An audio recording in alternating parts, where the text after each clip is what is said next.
Today's race marks the penultimate round for the season. Our drivers are starting to get accustomed to the dynamics of the three classes, and now suddenly the organizers throw them a curveball. The Monza combined circuit has seen plenty of airtime here on GSRC, but never with a multi-class event quite like this. We're all eagerly anticipating what should be a unique experience as we get ready to watch round 4 of the Majors Team Endurance Challenge. And you'll see it all live here on the Global SimRacing Channel. Hi, I'm Joe Peak, and with me in the booth is Samuel Ryman and Stefan Schlacher.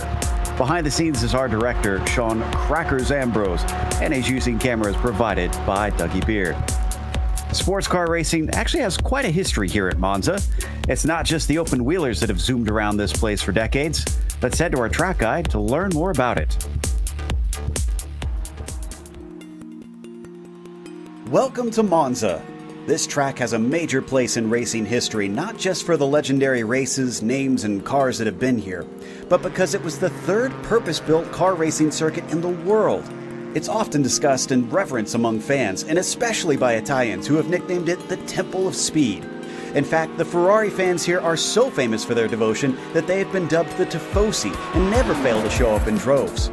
While the real world offers only 3 feasible layouts to race on due to safety, in iRacing, the inclusion of the oval and the lack of safety concerns gives it a stunning 9 versions drivers can choose from. The modern GP layout is of course the most well known, with its long history of hosting the Italian Grand Prix. But the oval and combined circuits allow those who thirst for more speed to satiate that craving with its insanely high banking. Indeed, incredible velocities are a staple of just about every version you can race here. Draft battles are not uncommon, no matter which car you're racing. But the inclusion of the chicanes makes using an outbraking maneuver a much more tricky way of overtaking. The circuit is notorious for drivers getting tangled up with each other while running side by side in these slow and cumbersome corners. In fact, one of the greatest dangers for drivers is the first few laps when the field is still clumped together and attempting to navigate them 2 and 3 wide. While there are other modern circuits with high-speed straights, the fact that Monza sits inside the Royal Park just north of Milan and is still tightly lined with trees heightens the sense of speed here. All in all, Monza is unmatched in its history, thrills, and great racing. Its significance in motorsports history and culture is sure to be unchallenged for years.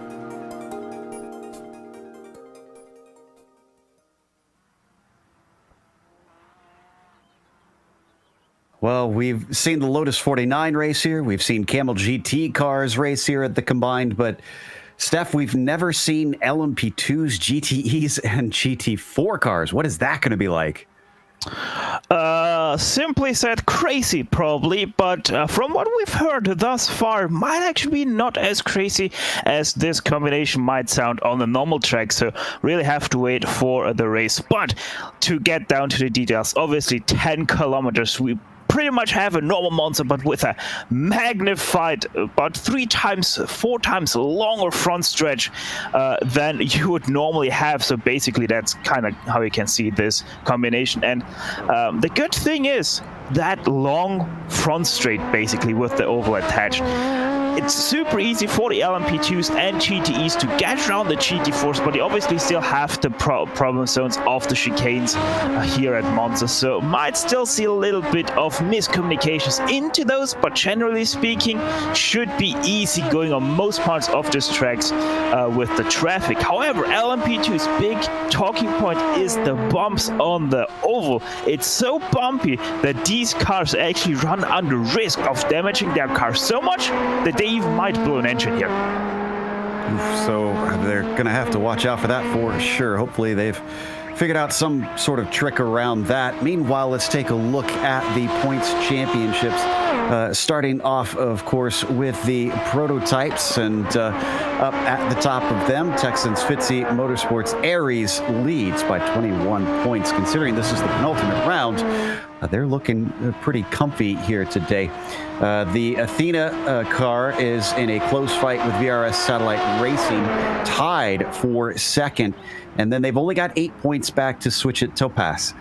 So that could be interesting, especially with Evolve SimSport Diamonds, only 2 more points back and then 3 more back to Scuderia Monza. So essentially, while the lead is kind of scampering away, everybody else down from there is having a bit of a close fight. Meanwhile, Steph, I believe you've got the update on the GTE championship.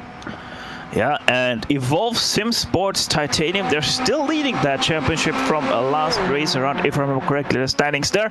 And Texans and Fitzy Motorsport Hardest, they did close in. It's now 7 points in between them. And then we have a nice tie for third place. That's Calvert Dynamics, Bombshell Racing Team, and Mach 1 Esports. They're both 13 points behind. So it's super close at the top with Friction in fourth, even very close still together. And Sector 5, Wild Blue Yonder, 22 points only back. So even though we are already at the last few stages in this championship, this title fight is so close you can't tell them apart at all. Sam, I think it's the same thing in the GT4s, isn't it? Yeah, well, in the GT4s, we have lots of different organizations that field the different teams. There you see Grid Life iRacers Bombshell Racing Team leading the standings by 12 markers, and not the only Grid Life team, but they're the only one appearing on this set of top 5. There you see the CMSRacing.com Team 1 and Team 2 sitting just 2 points apart in the battle for second in the standings there. Forge Endurance Team, with a very long team name that I'm not going to read all the way out, is sitting 26 markers back in fourth in the standings. And then the Missed Apex F1 the podcast team Porsche sits fifth in the standings. Now, if we look at today's race details, it's pretty straightforward. There's 3 different classes, as we mentioned, listed there at the top. And then it is a 3-hour event, as they do for every round. It is open setup. Anything that you can do to the real cars, you can do here in the sim to try and get them to your liking and make them faster. But caution flags are on, and this is different from how you might expect caution flags to play out. Essentially, the drivers rack up incident points, and the stewards have set an amount that if they reach that number of incident points with all drivers collecting them, they will throw a caution flag. It resets, and then they'll throw it when it reaches that number again. So we could have an infinite number of cautions, depending on how messy they go. But they've had 2 for most of them, and for the first time last race, they had 1 caution at Road Atlanta. We'll see if they can repeat that here today at Monza and only have a single caution. As we watch Jeremy Morrison work his way around in the number 38 and looking to put one of his laps. It takes a long time to get around here, though, Steph. Even the quickest classes, what, about 2.5 minutes? Yeah, 2 minutes 25.5 right now in qualifying, as we're looking at the total downforce racing car of Justin Morton completing his lap. Right now sitting last of the qualified cars in the LMP2s, and he improves on his lap just a 10th, but that doesn't improve his position at all from that 10th place. The thing is, we're going to see probably somewhere around 70 to 68 laps if we see a caution, but we're at Monza. It's extremely hard to actually get off tracks here, so I would even be surprised if we get a caution at all if we don't get one within 2 hours. So might have to look out for that. Obviously, that's going to throw a complete wrench into everybody's strategy, because I don't think that anybody here is planning without a caution in their strategy right now. A little more than that last time by a 2:37.0. So unfortunately, that is not going to be his quickest lap. The Texas Fitstye Motorsports Hades car sits in third currently. As we take a look at the 896 of Andrew Mickey instead, also third in his. And the GT4s taking nearly 3 minutes to get around for a lap. This time, just about 0.2 off on his final time, so Mickey will stay put in third. Yeah, and that probably means that it will only be about 4 or 5 laps until into the race until the prototypes start lapping the GT4 cars out there. To back onto what Stefan was saying there, Joe, I think really whether we see a caution or not might be determined by how the start of a race goes. Because, yeah, throughout the race, we've got a 3-hour race. There's going to be mistakes. There's going to be incidents.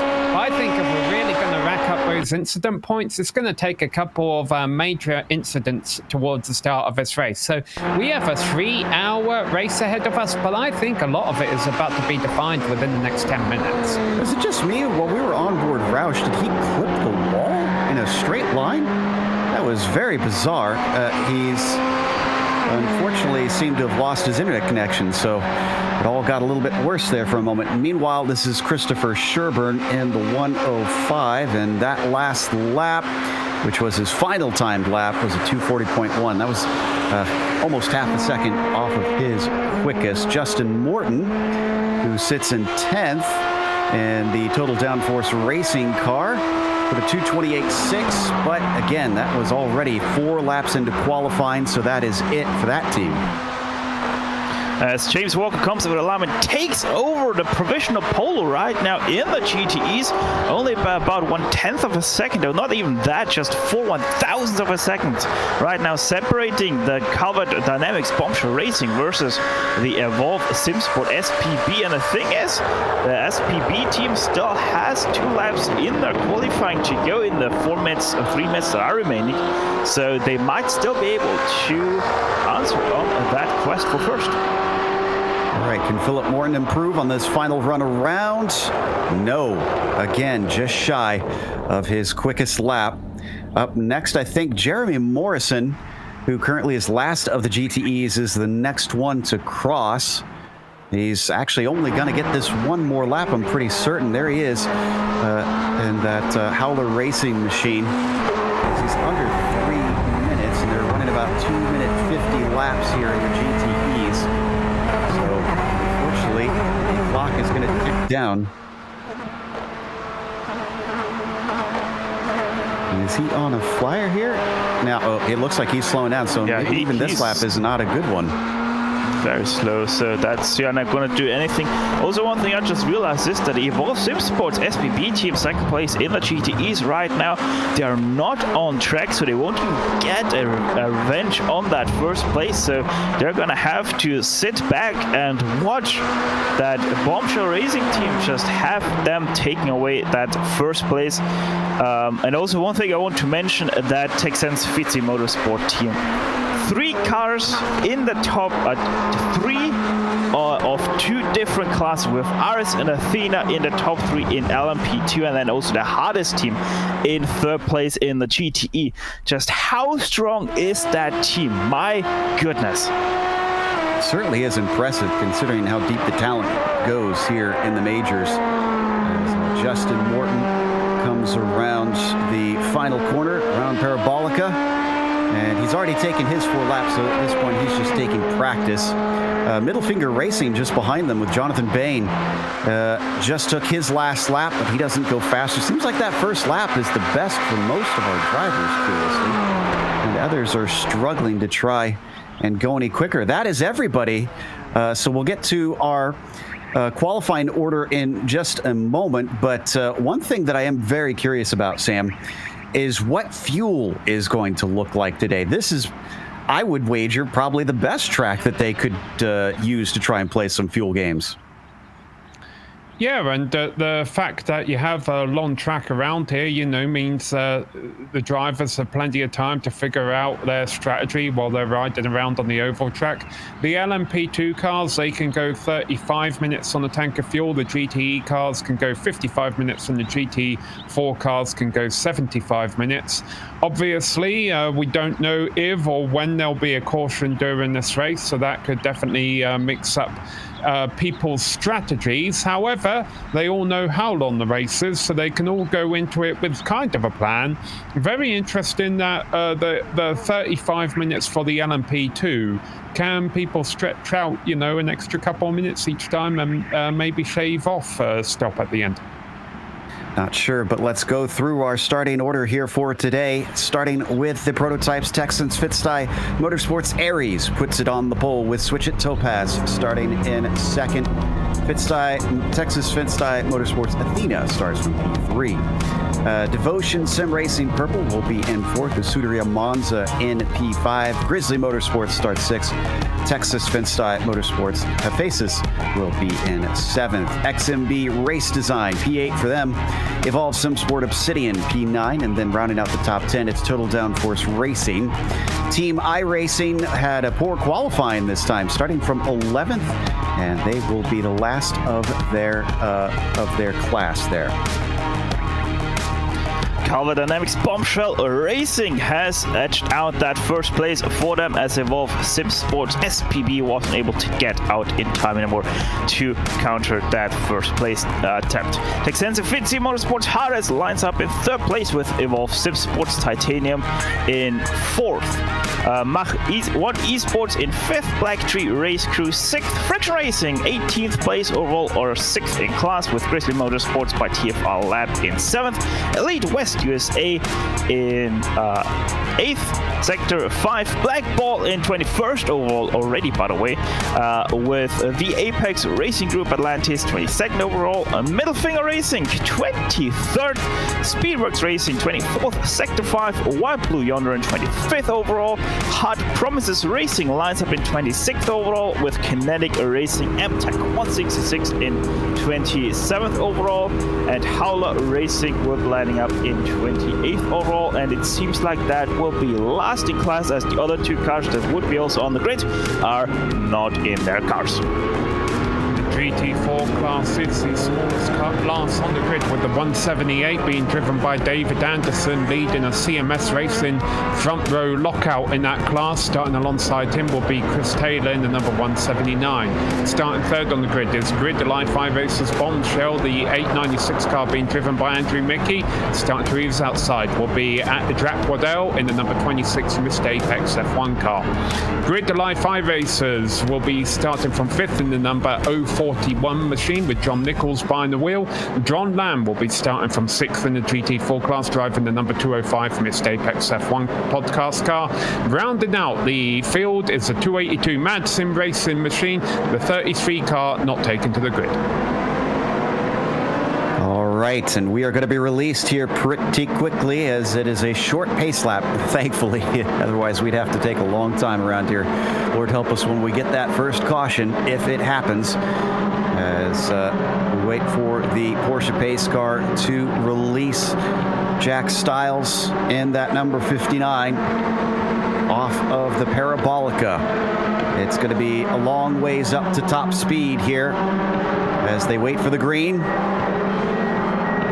And green flag waves for Jack Stiles, and he is on it already as they start to pick up speed into the oval. Artman in the number 19 Switch It Topaz car is dropping back, with Johnson looking like he might be able to get by. Oh, and we almost make contact between Artman and Brissett. Thankfully, they get away with that. As they get to the backstretch, let's head off to the GTEs.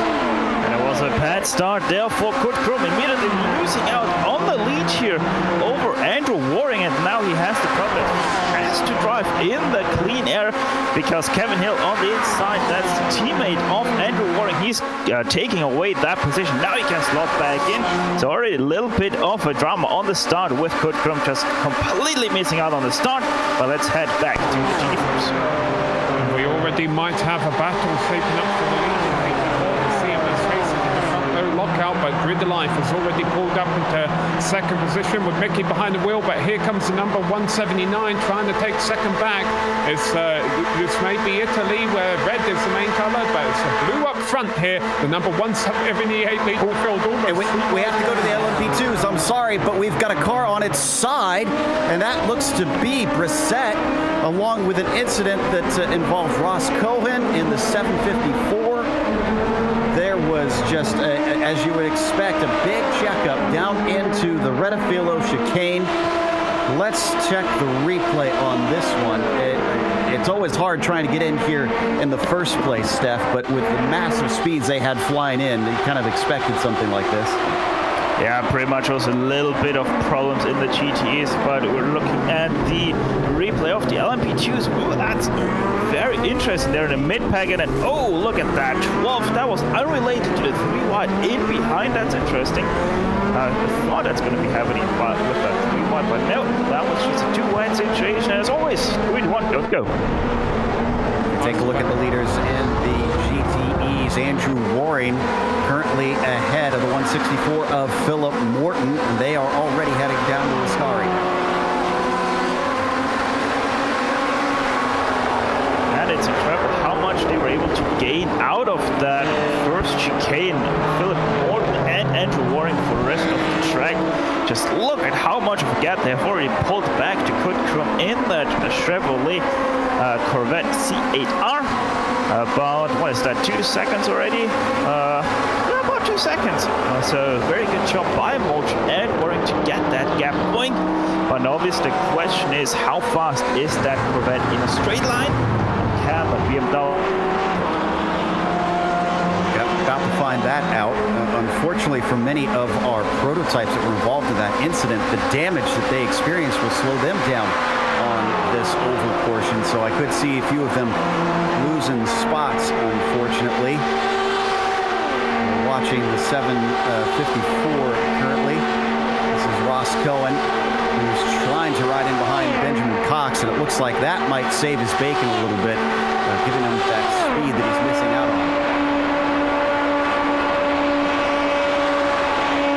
206 miles an hour around here, and the slipstream is just massive, making the 48 look like he is simply standing still.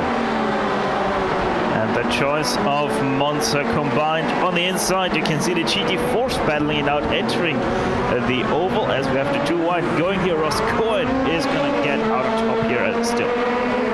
Yeah, and that GT4 battle you really saw as for second on back.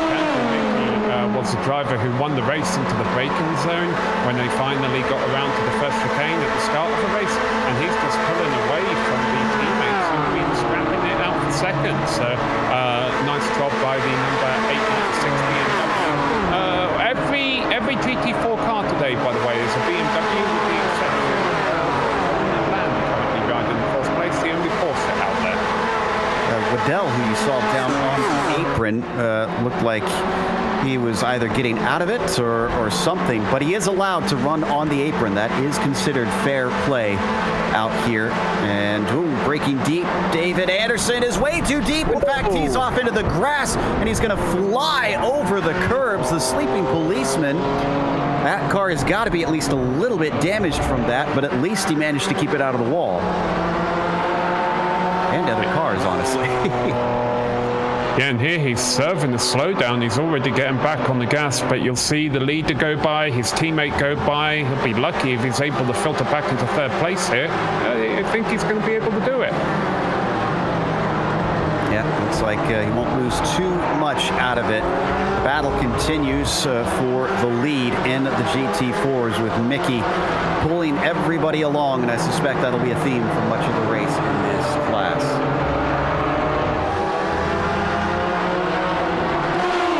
Up to third in the LMP2s. Artman down on the bottom. Another case where you can see them running on the apron below the yellow line, but it is allowed. Harris in front in the mint-colored machine. Artman lacking that top speed and up on his high side. Schmeier in the number 30, already pulling up alongside, but he's got the longer way around. It's still going to make him faster, it looks like, as they come around the banking of 3 and 4. Yes, now that's a thing that is a Monza special, as look at that, a slingshot by Jeff Schmeier to get side by side, but immediately as he hits the clean air, his car just hits a brick wall. But look at that braking! Jeff Schmeier is even able to get to the apex. Yes, it kinda is, but this is gonna really compromise his exit, and maybe Samuel Harris can do something back into the second chicane. But with the Monza oval, Marvin Artman has to turn so much more on the inside because it's so much less banked that he loses just too much speed compared to the outside of Samuel Harris. There he goes to the outside, that's the inside for next chicane, but he thinks better of that as they continue to lose time to both the Fitzy cars up ahead. We got a big battle going on between Kurt Krum and Jesse Butler. This is 163 down through the Redifilio chicane, side by side into there, and Butler is going to be the one that comes out on top. That gets him third place. They've fallen way off of first and second. It's nearly 4.5 seconds. They're only on lap 3. Yeah, this is the second time they have actually battled into turn 1, so that is also a reason why they're losing so much time. And also they had a little bit of a kerfuffle into the first chicane the first time around, so that is already why they had a gap to begin with to the leaders. but obviously this doesn't help them at all. And it seems like Kurt Krum, all the speed he had in qualifying, just can't translate that into racing because he's losing positions, and most crucially, he's losing a lot of time, even running on his own. Jesse Butler, who's normally in a not so good car because the Porsche is like a little bit of top speed compared to the other cars, he's just able to slowly run away just on this lap already. Jack Waddell just made a 3-wide move down the front straight in the GT4 class to take third place for the number 26 Missed Apex F1 podcast team. It wasn't without contact, mind you. You'll see, Joe, these cars get to brushing under the braking zone, but they get away with it, and Jack Waddell is now in third place. Yeah, that got a little rough, getting the elbows out there in the bimmer. And if we go back to live action, he just went off. I don't know if he'll ever slow down. Yeah, it looks like he might have got away with it. He's still in third. Yep, he's not giving time back. At least currently, he does probably still have at least a little bit before he'll be required. There's a GTE spun around. Mike Holland is that on the right side. Pro Corvette there. Grizzly Motorsports by Team Alep. That is last in class. And now pretty much last in the field as well. Yeah, we're going to watch this, and I think this was a single car incident. Yeah. Comes out. Yeah. Oh, wow. Just touched the gravel. Oh, thankfully he kept it out of the wall. But he certainly gave a scare to the GT4 leaders who came around and had just enough cars width to sneak by. Yeah, I think he already has some damage because his car seems to not be driving straight, and he's really struggling through Ascari as well. So I think there was something happening before that. While coming through a few of those corners themselves are LMP2 leaders currently fighting for the third spot, still being led by Harris in the number 6, as Jeff Schmeier on his tail, Artman back there, and Justin Morton. Morton up 4 spots from the start of this race. Not a bad showing. And also just a few moments ago it happened. Kurt Krum once again got past Jesse Butler for P3 in the GTE. So these guys just continued the fight. Obviously, as already mentioned, Butler in the slower Porsche just is nearly a sitting duck on the oval here at Monza. As the LMP2s, they're soon gonna find some GT4 traffic. I think it's only gonna be like half a lap until they hit the back end of that GT4 field. But who will be leading that GT4 field at the time? Right now it's Andrew Mickey, but Taylor is all over the back of him as they head onto the front straight once again. They're coming to the Rettifilio chicane. Let's see, maybe. He's backing off, I can tell you. It looks like Taylor does not want to lead this race right now. And see, this is the sort of games that I figured we'd see being played, that once they feel happy about the pace of the car in front, it's so easy to save fuel around the oval. I mean, why wouldn't you? They are going to continue on their way out of Rettifilio up to Curva Grande here, but the ones we're watching before are coming off the banking now. Artman, Schmeier, and Harris. Let's see if they are any more eager. I think Schmeier is. He's going to poke his nose down to the inside as they come up to hit the brakes here into Rettifilio. And Schmeier manages to get by, but can he slow up the car enough? He sends it in very deep. A little bit of contact as well between Harris and Artman. Harris spinning the wheels on his way out of the corner. And no major dramas, but that got sketchy. Yeah, I feel that these guys are going to catch the GT4 leaders this lap. That's why I'm surprised Taylor didn't make a move. Yeah, I think that there's better opportunities down the line for sure. Meanwhile, coming out of Della Rosa, Schmeier now up into the third spot ahead of the 4-car train. We got a glance back at our GTE drivers, though. And Jesse Butler there nearly making contact with Krum. Krum, though, boxed in. That's Kevin Hill in the 1-2-3 just in front of him. Good catch. Kevin Hill is now in third place here in the GTE. So somewhere in this lap, he managed to overtake both cars here with Krum going from the front of this pack to the back, and Jesse Butler just staying where he is. So I wonder if something a little bit happened there at Ascari or something. But either way, Kevin Hill now in third place. And let's see if that Corvette can do something better, but it immediately makes a mistake into the second chicane. Oh boy, it's going to get a little bit intense now that he's been gobbled up by this fight here for third place. What was for fourth between the pair of them. We ride on board with the 188 of Kurt Krum. Corvette looking ahead at Porsche and his fellow vet, which plunged towards the Ascari chicane, the last chicane of the lap. We hop on board with Kevin Hill, and then down and through that final quickest chicane of the three. Very solid for Hill, but unfortunately not good enough that he'll be able to break the slipstream from those behind. It's about to get fun all over again. Yeah, because the battle for third is coming into the Rettifilia right now as they're trying to navigate their way through GT4 traffic. So that could get fun too. The battle for third in LMP2s. Yeah, there we see it on screen just now. And look how much later they can break into the first chicane. That makes it a little awkward for Harris trying to go too wide with Mickey. They get it sorted out. Everybody managing to get single file. And this is going to be our first taste of what we've really been interested in seeing. How are the dynamics between multiple classes here today?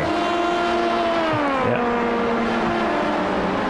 And what this also did to the LMP2 class, it brought the battle for fifth place together, and we're on board with Justin Morton, the total downforce guys.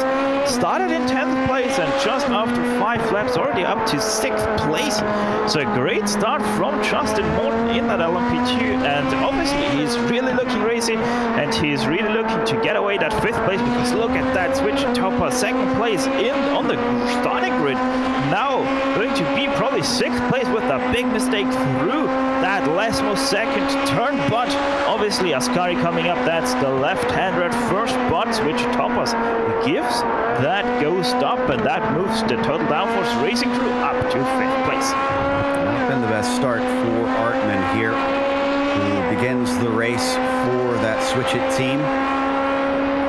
Mickey's mate. Our GT4 leader just made a mistake into Ascari. It drops him down to 3rd. Wow. He's been leading for much of the way.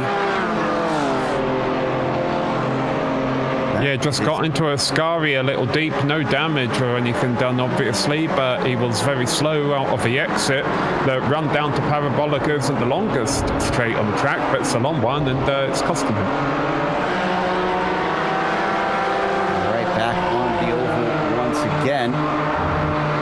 And he's going to have a nice chance to at least try and fight back, as he should get the run on Lang in front of him in the 205. Let's see how much they suck up in these cars. I was reading some of the GT4 drivers saying, though, compared to the LMP2s, they can't even practically feel the bumps around this oval portion. Yeah, they're going 40 miles an hour slower around here than the LMP2 cars. So that's, oh boy, banning fenders, that's not advised. Especially not at these speeds. They're up at 170 miles an hour. And in GT4 cars, that is really booking. All of them trying to jockey their way around and figure out where they want to position the car. Lang holds just above the yellow line as Waddell goes below the yellow line. Mickey pulls the toe. That'll pull him up alongside the 26. Then it's up and over the leap off of the banking. Everybody getting a little bit light, and Waddell maybe glanced the wall. This is allowing Taylor to run away. Go ahead, Stefan. I was just going to say, I did hear something with the 26, but obviously that contact between Lang and Mickey, or rather the contacts they made, that could have been extremely major, because look behind, that's David Anderson, and then not too far behind John Nichols and Tyler Beeman as well. So that could have easily been quite the takeout on that GT4 field. Out and through the Curva Grande now. And up in front of this group, Mickey has managed to get back into second. He's got to make up 2.3 seconds to reach the CMS Racing Team 2, Chris Taylor, and that 179, currently leading the way. There you see him in the blue and green BMW, trying to distance himself. The third place fight, and once again, back down into the first chicane. Jesse Butler still trying to attack Kevin Hill, but still not able to make an effective pass. Yeah, Jesse Butler continues to run into the same problem lap after lap. That Porsche just doesn't have enough power to be fast enough to stay ahead of these Corvettes. He just, every single time he's leading, every single time across the stripe, but he just can't keep it in front till the first chicane. And once again, a big mistake by Kevin Hill, and Jesse Butler can't punish him for it because once again, he's missing the torque out of the slow turn. So the Porsche is really struggling. He is most definitely the faster car than both of these, but in that Porsche just can't run away. And by the way, just to give you some numbers, compared to leaders, they're losing 2 to 3 seconds a lap because they're fighting so much. Back to that battle for third between Harris, Artman, and Morton. They've lost a friend in this, but there's still 3 of them attempting to duke it out for the final spot on the podium. Excuse me, the spot just outside of the podium. Harris first into the chicane, maybe a little too hot into the chicane. Somehow he gets it through there. As they exit, he does get a better exit than I would have expected. Up in front of him, the one that has disappeared was Jeff Schmeier. He does get into third and seems to have broken the draft.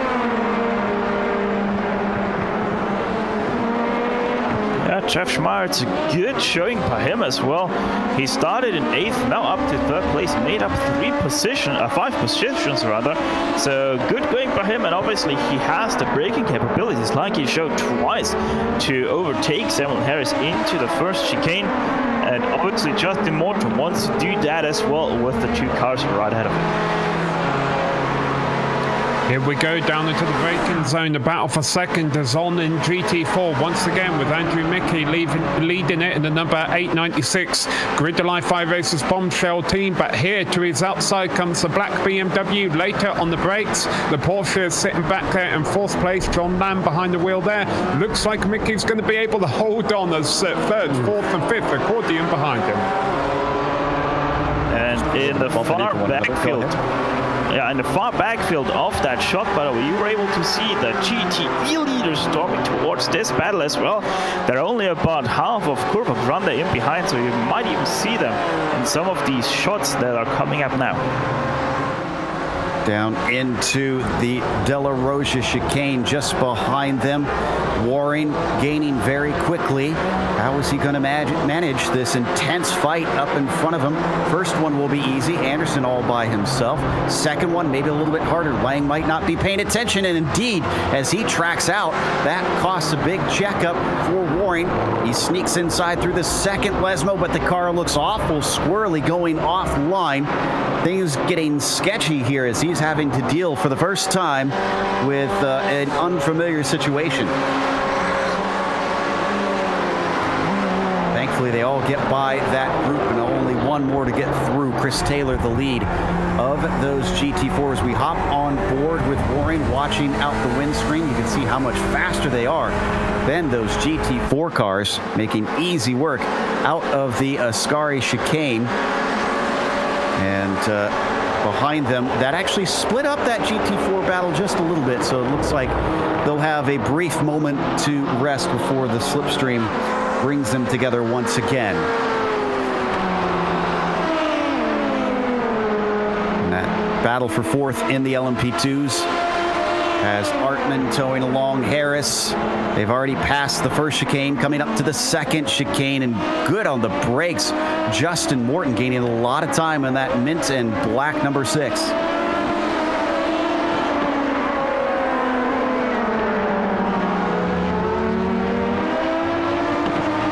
In fact, I suspect that they're losing enough touch with Artman that he could finally make a breakaway here out of the second Lesmo and down towards Ascari. I expect Morton to wait for the oval portion to try and make a move here, Steph, but I don't know. It depends on how eager he feels, especially when he sees mistakes like that. Yeah, and the thing I'm more questioning right now is if Justin Morton just thinks, all right, you know what, this guy's actually kind of fast.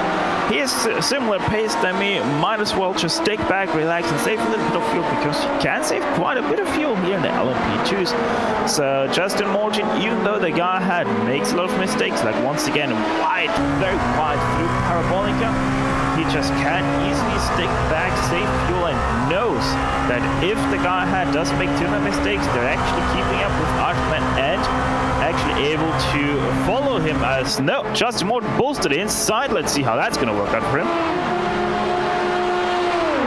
They scream through the banking. Morton now up into P5, but he gives it on back to Harris. You know, this actually might be the faster way to be, though. If they keep swapping back and forth, they should be quicker than Artman is by himself. Artman is driving 319 kilometers an hour, where Samuel Harris is driving 332 kilometers an hour. So a whopping 13 kilometers an hour faster than Artman up ahead, and you can see how much they closed in. I even think that Artman maybe has some damage, because that is incredible how much faster they are actually down the speed, and technically they didn't really switch drafts since Morton stayed on the low side through the oval, whereas Harris was on the top side. So really interesting here with Marvin Artman maybe already carrying some damage that we were wondering if anybody's going to be able to pick up on the oval. And yeah, look at that, how much faster Harris is here. Has to even lift well before the second chicane to not run into the back of Artman. My goodness, so as they exit out of Della Rosa, we're also at 25 minutes into this race, considering 35 minutes is a typical fuel amount of fuel stint for these LMP2s. I wonder if we're going to see them come in early, because this is undoubtedly a thirsty track here.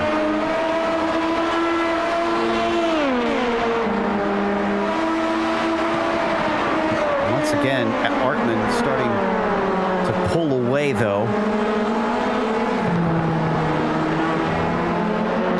I'm actually starting to wonder if it's not damage that Artman is carrying, but actually he's running a higher downforce than the other two. There is some things that you can tweak that actually pretty much give you the same results in lap time, but obviously you're going to be slower on the straight line speed. That might be something that the Switch Topaz crew did here, because once again, look at how much he pulled on Harris and Morton, and just continue to just follow this battle, because they're gonna be right on the back of Artman once we go into the first chicane. Indeed, already up to 197 miles an hour. Artman still at 190 coming off of the banking. I think you're right. I think it is some sort of damage on that number 19 that is holding him up as they come into the next set of banking. Just look at these things fly. Can you imagine if they had kept running sports cars on this oval portion like they used to run the 1,000 kilometers of Monza here, or 10,000 kilometers rather, as they come on to the front stretch, the traditional grid. But Morton is backing off now. Morton no longer interested in fighting this. Maybe he's gone into fuel save mode.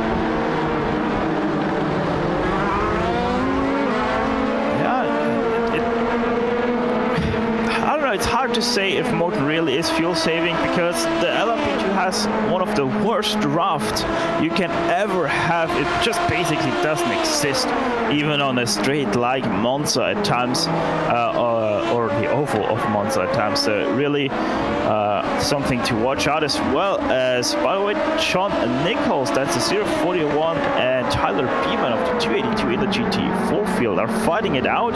And that is for second last in class, and they just did battle it out while being lapped by Schmeier and Gabel. Yeah, but in their defense, Stefan, you're right in that it's at the very back of a GT4 class for 6th and 7th, but they're not too far behind the top 5 leaders in class. This race in GT4 is still anyone's to win. We hop on board with Nichols, watching ahead to Dan Garber, who is in the GT4 class, and now zooming on by Marvin Artman, goes through, and they're going to be joined by more, because remember that battle between Harris and Morton? Well, that's going to change hands right there. Spotting an opportunity, Morton sneaks on by the number 6. Yeah, that was once again a mistake by the 6, because Harris once again way too deep into parabolic cup. But here we go, Harris right to the inside with the draft, and this is going to be interesting now. Inside versus outside, which is better? And obviously Harris goes up to the top side because he's that much clear, but Morton might actually be able to do something here with the slingshot that he now might get it. Oh, up ahead, Archman has to go into the grass to get past Garber. They hum their way along on the backstretch of the oval. We're now trying to overtake some of these cars on the banking. That's Dan Garber up in front of them. It gets very narrow in this portion. And are they going to make it through? Yes, successfully managing to navigate the exit back onto the main straight. That worked out way better for Harris, who pulls a decent gap ahead, frankly, on Justin Morton. Everybody slows it up into the Redifilo chicane. And Morton, unfortunately, also getting balked through there as he has to wait patiently behind Mickey, our second-place GT4.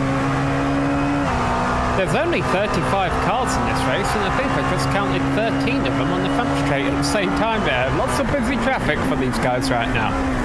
Certainly seems to be. Whoa, did you see the opposite lock that Morton was getting sawing away at the wheel? Not exactly, I think, the way you want to preserve the tires around here.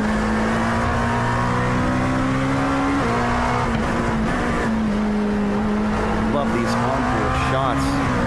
Total downforce racing today, probably very little downforce racing, and that's certainly not helping keeping the car gripped up. Oh, and Ross Cohen behind them just had an off through the second Lesmo, the 754, and Scuderia Monza, unfortunately not suiting the car's name very well. Let's take a look at this.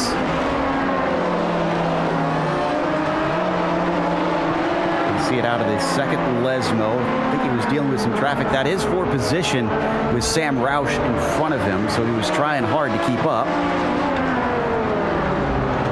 Ooh, yeah, locked up the fronts there.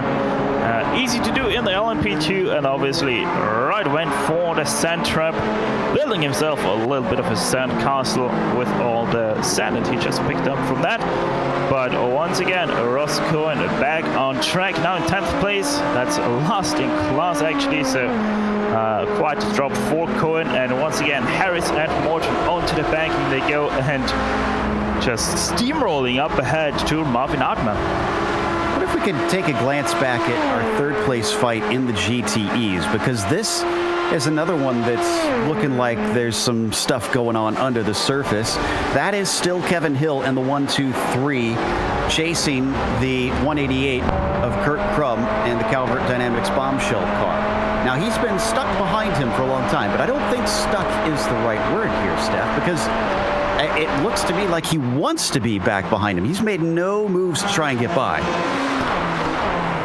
Yeah, it does seem a little bit like that, but also seems a little bit like Kevin Hill hasn't as fast of a car as Kurt Crum, so might also be a little bit of setup games being played here between those two. But the most interesting thing here is that you talked about this battle on the intro, and it's only Hill versus Crum. What happened to Jesse Butler in that Mark 1 Esports car? Well, simply said, he just had the worst block of traffic whatever you can have in the first lap of catching them. He got held up in 2 corners, and that's why he got dropped behind by them. And it just continues to be bad luck in traffic for him, so he just continues to lose them, but just continues as well.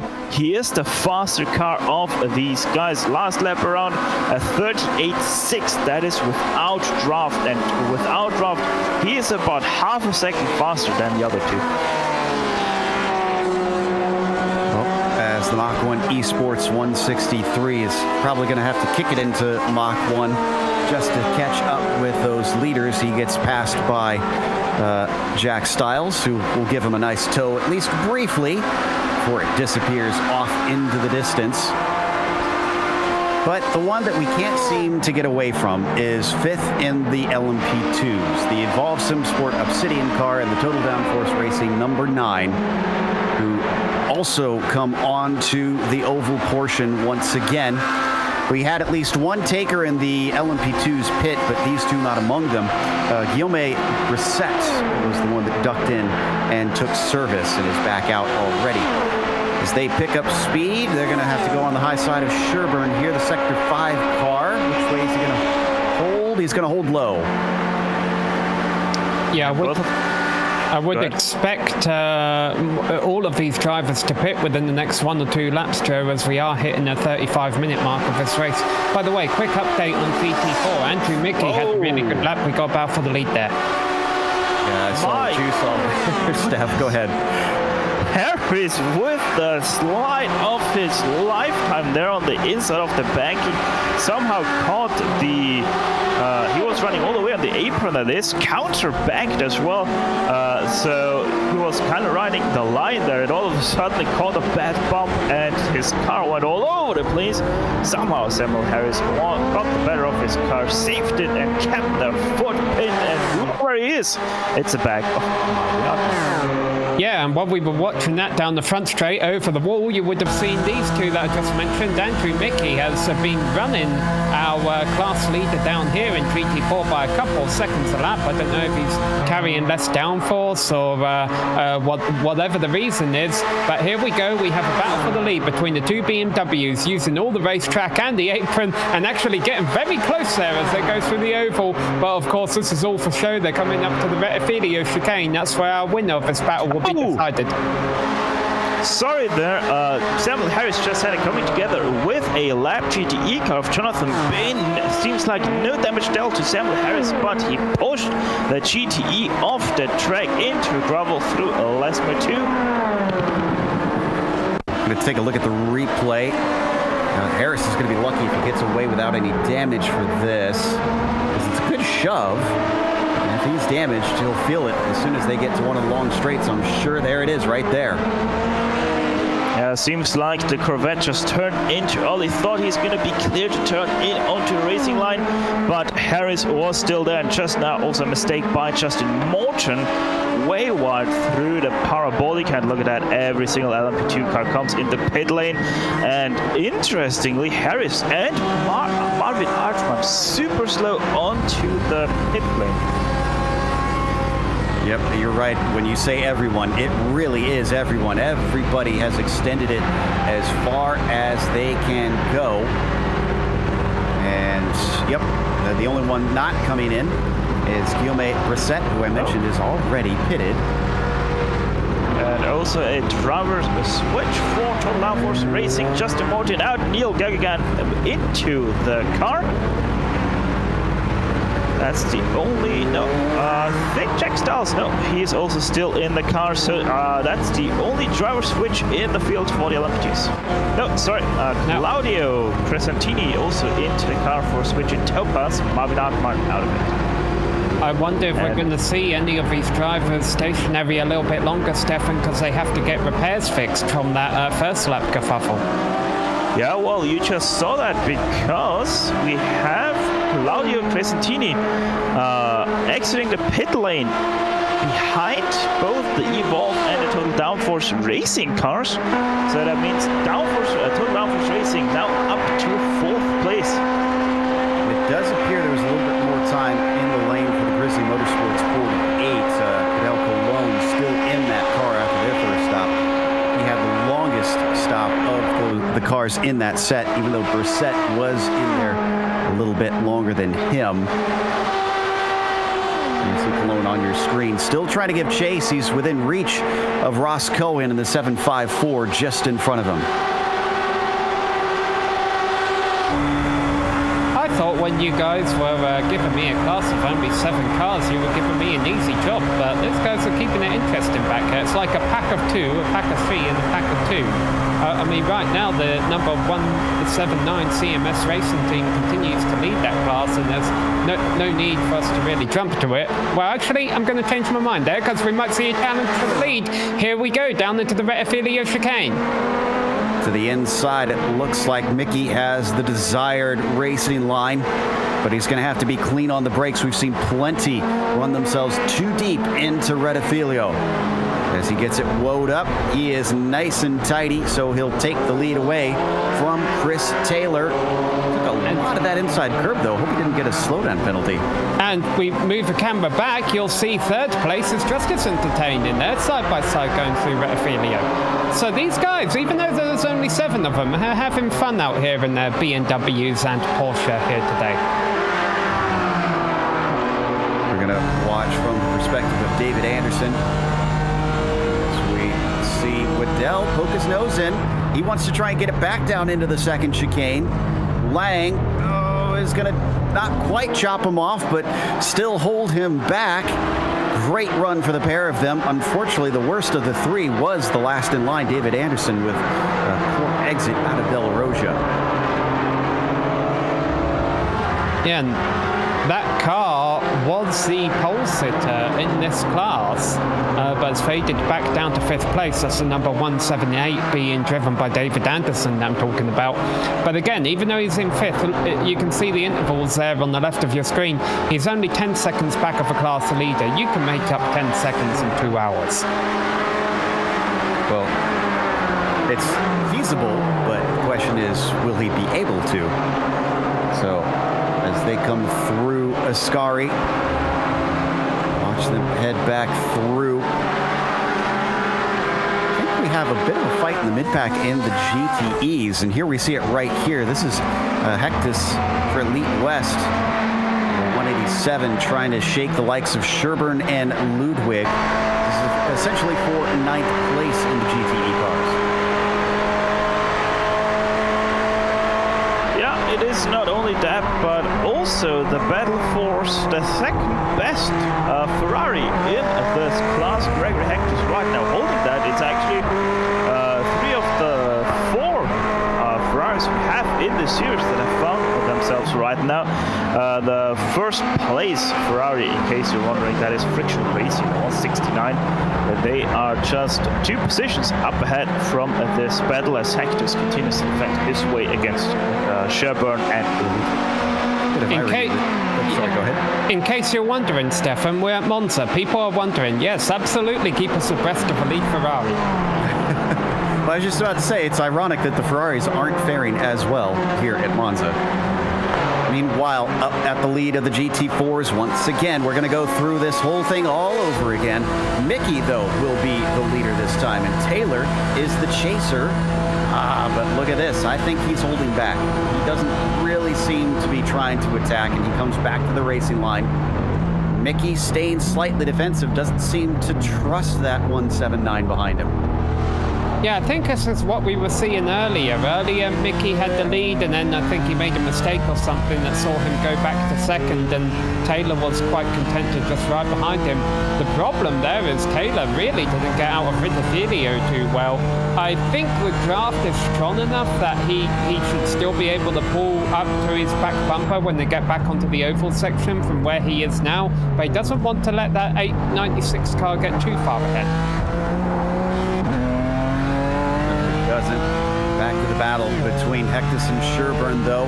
Onto the oval one more time, and Sherburne takes a little bit of a look around the left side, and another one as they reach the banking. Maybe trying to get just some clear air onto that car. Maybe try and slingshot it off of the oval portion. He gains on him. He gains on him. Yes, indeed. He's going to look to the inside, and he's going to see if this is enough to try and snatch that 9th place away. Oh, but he's not going to have the guts. He breaks early, lets it go back to Hectus. And I'm trying to work out where... Oh! Got the spin. Yep, that was Hectus. Remember, these cars are extremely trimmed out, and I wonder if he got a little greedy on the throttle coming off that corner. Well, the good thing is they have not only a conventional traction control system, but also have a spin recovery traction control system. That's a GC2 system, by the way. So Gregory Hectus actually did hit the gravel on the right side, which is quite easy to do, and that's why he actually spun himself around. But honestly, I'm super impressed by that 360. I just want to make an update here. The number 26 Missed Apex F1 podcast team car in GT4 was running fourth in class. Their driver, Jack Waddell, lost the connection. Oh no. That is honestly hugely disappointing because it's going to be tough to try and make that back up. So we come back to Crum and Hill still in the same position where we left them. You're not missing anything, and I'm sure those who are fans are looking at the screen and saying they are less than a second apart. They're close. There's a battle. We got to go. Well, again, it's kind of holding station here, and they're going to go by John Nichols here in a second, who's going to stay low in his GT4.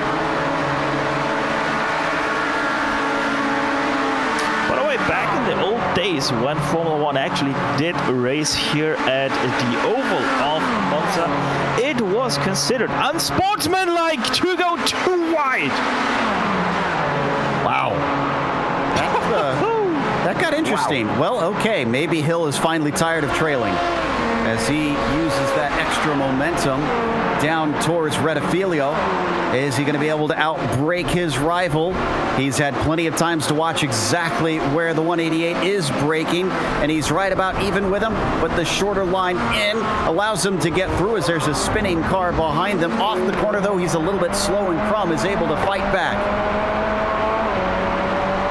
That was Mike Holland in the 107. We'll go back to that later, though, that spun off into the first chicane. Falling a little bit back behind, Kurt Crum does not fight all that hard and lets his rival take that third spot.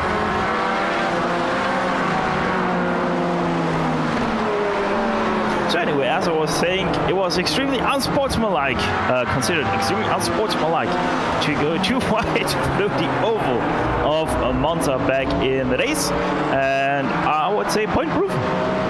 Yeah, absolutely. And this is modern machinery, let alone the old F1 cars, which didn't quite have the same technology. Man, Kurt Crum just narrowly avoided disaster there. I have to wonder if maybe he did actually scrape the wall and got just a little bit of aero damage on the car. We're on board with him now, following behind the 1, 2, 3.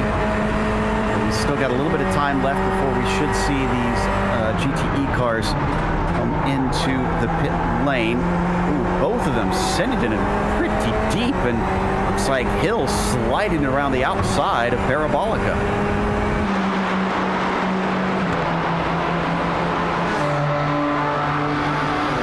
Yeah, but good thing is for Kurt Crum, he still lives to fight another day. It's only 48 minutes into the race-ish, actually 45 minutes into this race-ish. He is still in 4th place, and also his race suit is black on the bottom, so it won't see as much that he just had a coat brown when he comes out of that car.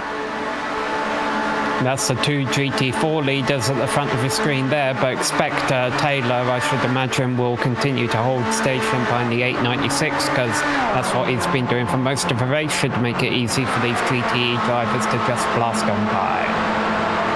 We hope so. We thought it would last time through, and nearly resulted in disaster. Meanwhile, and this is Cologne, just ahead of Benjamin Kotz. So as they come up to the banking, they've also got to go by Jeff Yeager, who's going to stay way low for them. And so does the likes of Wayne Hutchison. This is what I like to see, that good heads up from our various classes.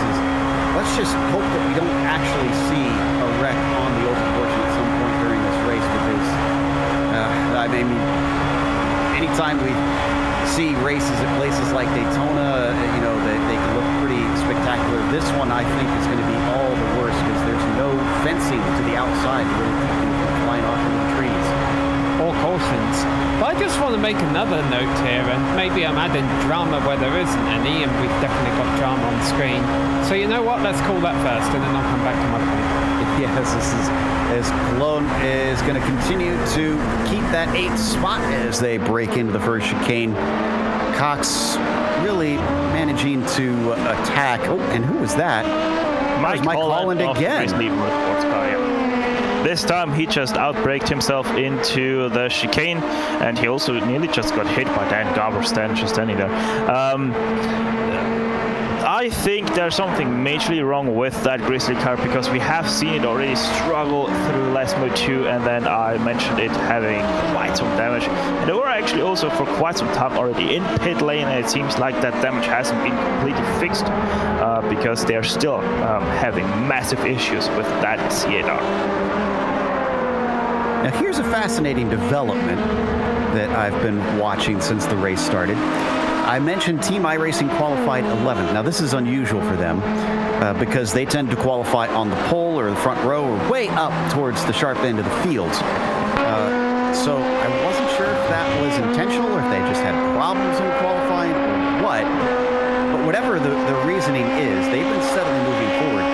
And my guess, I'm sure it's going to sound like an odd theory, the first 3 races, they started from the front, and every race pretty much, their race got ruined within the first few laps. I wonder if they're taking the opposite approach, saying let's start from the back and climb forward instead and see if that works better. And I'm going to counter that with my theory and say they had the wrong setup loaded. It was the default iRacing low downforce setup, and that's why they were starting last, because they were 3 seconds off pace to the other guys. But it also could be that it was Sam who did qualify the car, and the first laps didn't count. This third one is the only one that counted for them. It was a 2:30.040, and so actually I'm gonna even say that might have been just a race setup, because his fastest race pace is at 28.5. That was with draft. The last 2 laps without draft at 30.4 and 30.5. So might even be just them actually doing what you said. Meanwhile, looks like we've got Dan Garber pitting and Mike Holland, no surprise there, after 2 scary offs. That Corvette has come in to see possibly about either getting some damage fixed or maybe tweak some things on the car and get it a little bit more stable as the 133 Speedworks waits for his service. Garber going to stay in it, and he'll take the second stint as he accelerates away.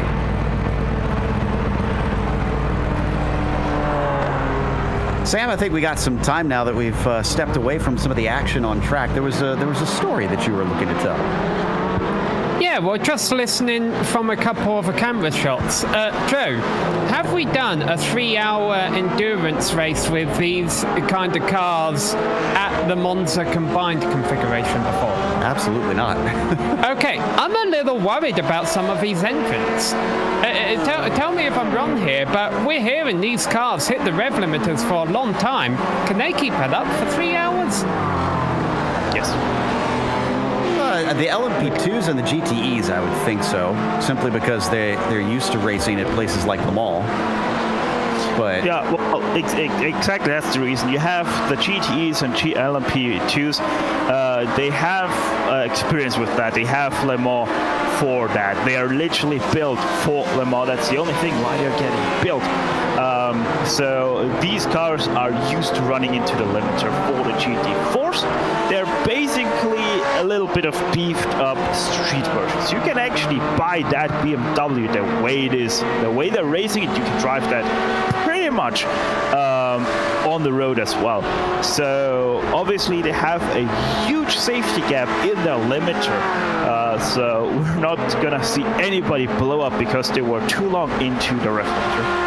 Now, to counter that, I will say that, as you brought up at the start of the broadcast, damaging the car, especially on the bumps, could be something of a concern, as almost making contact down to the braking of the first chicane. Crum and Hill still making it interesting. That's going to give Crum back the third place as they're passed by Ben Johnson and the Fitztai Athena number 68.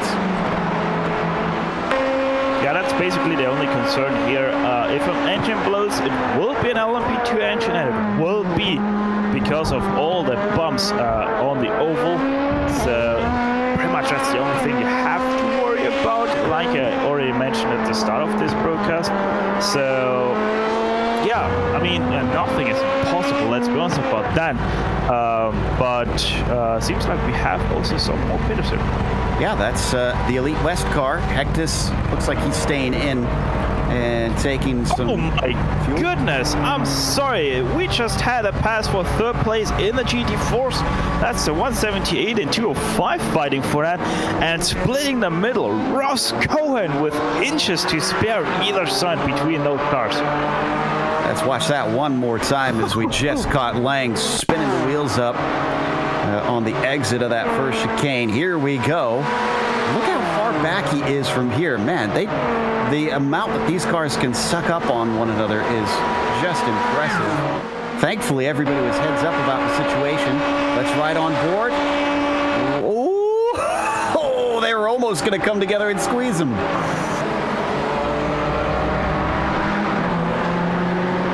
Wow. Insert Senna, Ayrton Senna quote here. Yeah.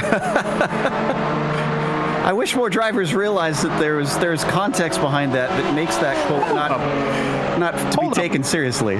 So something happened to Hectus. Did I just notice that? He was in pit lane. Did we report on Hectus? That car is done. Oh no. Oh no, it happened in Parabolica on lap 18 of Hector, so quite a while ago already. And Hector's not even left the session, and he got blasted by Crescentini in the Switch and Topaz car. Yeah, more GTE cars coming into the pits. I want to make a note back in GT4 that battle for third that we saw that 3 wide move being made for is not over. Once again, check in on that one. And it's going to erupt once again around the banking as they get caught by Jeremy Morrison and the GTEs. It is very narrow in this portion, by the way. They have to be ever so careful coming along through the concrete walls on either side. And then the banking picks up and they swing their way around. So John Lang still chasing on Anderson. Does he have interest in trying to make the pass back? I'm sure we'll find out in a few moments when we get to the braking zone for Rettifilio.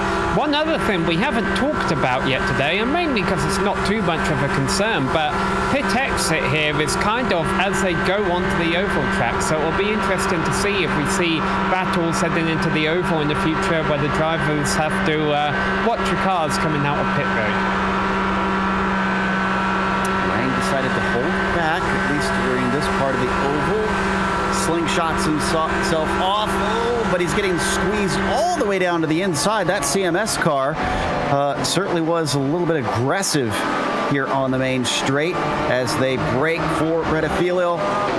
Lang keeps it side by side, and he's going to shove him off as unfortunately going too wide into that chicane rarely works out well. Anderson absolutely has to get a slowdown penalty from that, I'm pretty sure. As they both are trying to take off of the racing line, and the GT car there with them, that's Silbernagel, has to take evasive action not to run into them. But Anderson keeps the spot. That's curious. I think what happened is Anderson did slow down, but Lan had to slow down too to let the GTE car by. So, oh boy, he really doesn't. Oh no, there we go. Anderson serving his slow down. That's why. He was waiting for, I think, that straight piece of racetrack so that he could feel safe. Now that he finally gives it away, though, his rival is well up the road. Almost hitting the first 1 hour mark here. gonna call a little bit of unsportsmanlike conduct there on John Lang for not slowing down after hitting his opponent there. But either way, I have to say, John Lang, it was impressive how well he kept that car in control there on braking, because that might also be the world's longest braking zone ever. Well, also, he's in a normal-sized Porsche, and, you know, he's a little David against all these BMW Goliaths. Christopher Sherburne is in. Is this our last of the GTEs, or is he just off sequence here? He is majorly off sequence because they are only... No, wait. He is... Trying to see if he's got any damage, and I don't see any damage on the car. So we got one more in behind him from the same class. That's Morrison. No, I think he was just able to carry the... Yes, he just saved fuel. Yeah. So Dan McLaren comes in the Howler machine. And he should get going here soon, hopefully, but plenty of damage on the front of that Corvette. Back up to the top of the GT4s. They have the widest range of any of the three classes for their fuel stops. Says Taylor and Mickey have been pulling the draft off of one another. How much have they given themselves in terms of extra laps around here? And look at that, and timing and scoring. I think Taylor will stay second here. He's been choosing to do that for most of the race. But in 7th place is Ian Erasmus, driving the number 26 Missed Apex F1 podcast team.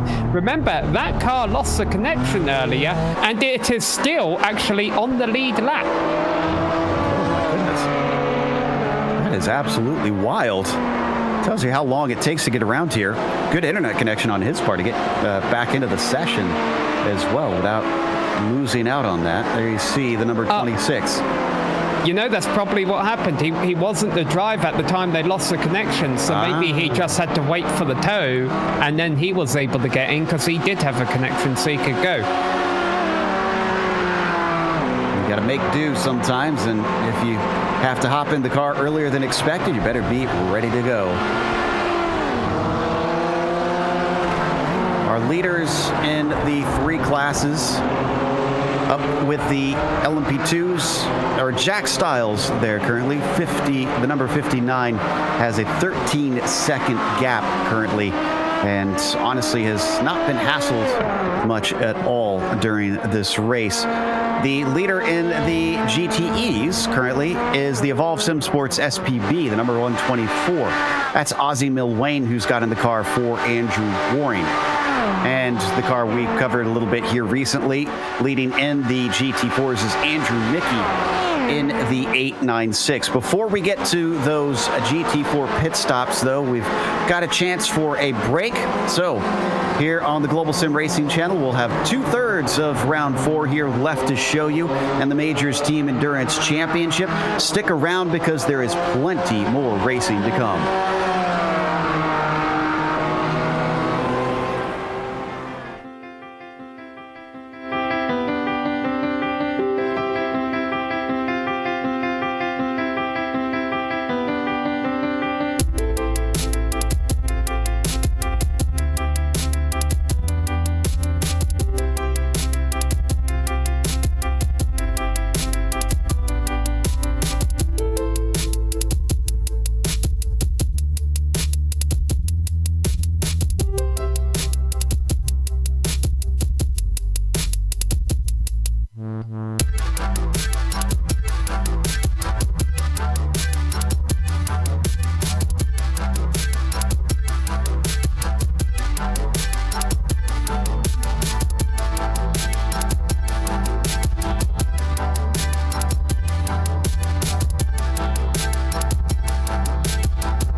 Welcome back to Monza. We're watching round 4 in the Majors Team Endurance Challenge.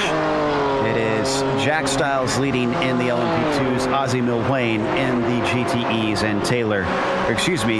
Mickey in the GT4s. As we're looking at Brett Stevens right now, who has just hopped in the car. We've got a few pit stops that have already taken place in this slowest class. The 178 has swapped out Anderson. Stevens going to see if he can pick up where he left off and try to continue to challenge for a top 5 here today.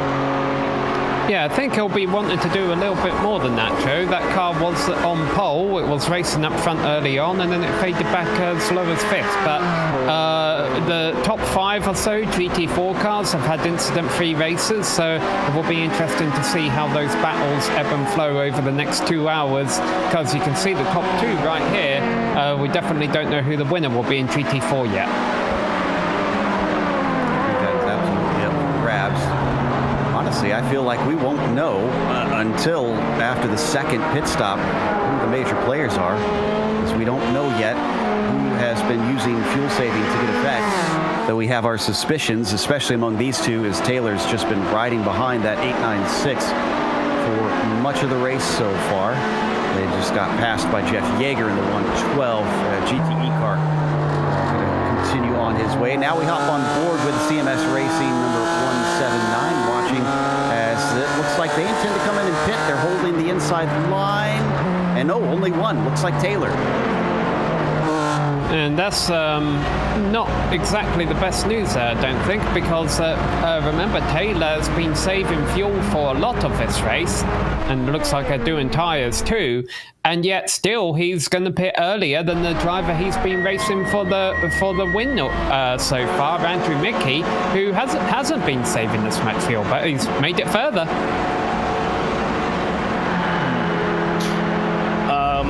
Thinking merely that is on purposely off sequence, as we also have the lone Blizzard of Devotion SimRacing into pit lane whenever they are also off cycle to the others in the LMP2 class. They did pit a few laps earlier than the others, so it is going to be about 2 more laps for the rest of the LMP2 field until they join us on pit lane.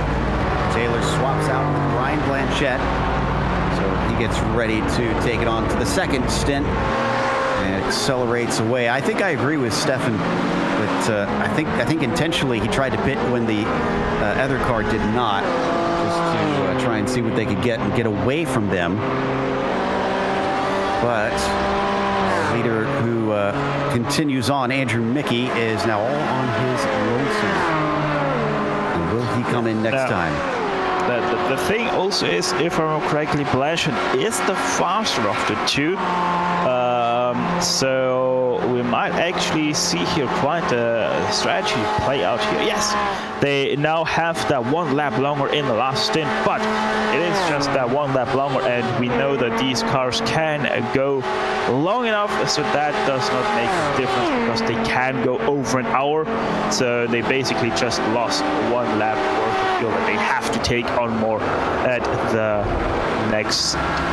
last pit stop rather.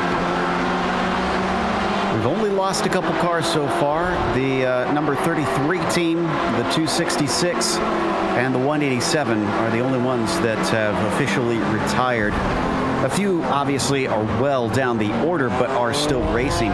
Credit to Grizzly Motorsports number 107 machine. That's one of our GTE cars, and the last running in this race. Currently Josh Wolf in that car, that Corvette, trying to continue on and 8 laps down from the overall leader. I think 7 laps down I'm seeing from his class leader. Yeah, man. Go ahead, Stefan. I was just gonna say, Total Downforce Racing now also a car joins that off-cycle pit stop strategy. So the number 9 Total Downforce Racing, Neil Gavigan, and now into pit lane. Expect not a tire change for this team right now. And there's another car joining them on pit road. That's Gloria Monza, Ross Cohen behind the wheel of the 754. Right, so Drivers now cycling in for the second set of stops here in our LMP2s. We all waiting for that service to finish. And I almost feel like maybe we need to let Sam try and pronounce his last name, because he is from Club UK&I, for what it's worth. So I'll be on you, Sam, to try and suss that one out. Oh, okay. Can I talk about the fact that Mickey didn't pit last lap? Yes, tell us. I actually completely missed that. Yeah, Andrew Mickey's gone on for an extra lap, so he has about another 2 laps of fuel in the tank, I guess, than his competitor. But the other point I'll say onto that, I've got to imagine, Stefan, that these drivers are probably, the GT4 cars are pitting twice throughout the race for fuel, so they probably want to change tyres once. Well, we saw the car competing against Mickey up front a moment ago. They took tyres. So I wonder if Grid Life here is going to choose not to take tyres so that they're not battling them for position when they come out.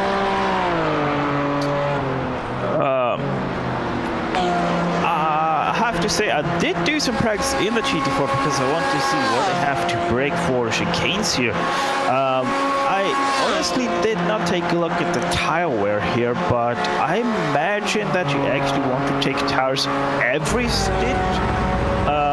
But yeah, it should be interesting to see as the LMP2s are now completed on their pit cycle. Everybody that hasn't pitted yet is on to pit lane, and Jack Styles once again drives out in first place. And has not handed the car over either. So looks like he's going to continue on, maybe split this thing perfectly in half with his teammate. That would be the driver Cameron Dance, sharing with him currently. Definitely a known hot shoe, especially on the dirt side here on iRacing. And while we see the last of our LMP2s taking their service, we're briefly looking at this battle. Alistair Catchpole trying to run away from Thomas Silbernagel. The 75 trying to see if he can get into 5th place in the GTE class. Mickey drives past pit lane once again, so first place in the GT4s, now 3 laps no longer into his stint. Down into the 2 Lesmos, and Black Tree race crew number 75, just keeping Catchpole in touch with him. Doesn't have too much going on for the time being, but we'll get briefly interrupted by Crescentini. Switch It car, who's last in our LMP2s, is approaching from behind. Should be able to pass them probably somewhere around the oval. Should be nice and easy. Good glances of him in the rear view camera there.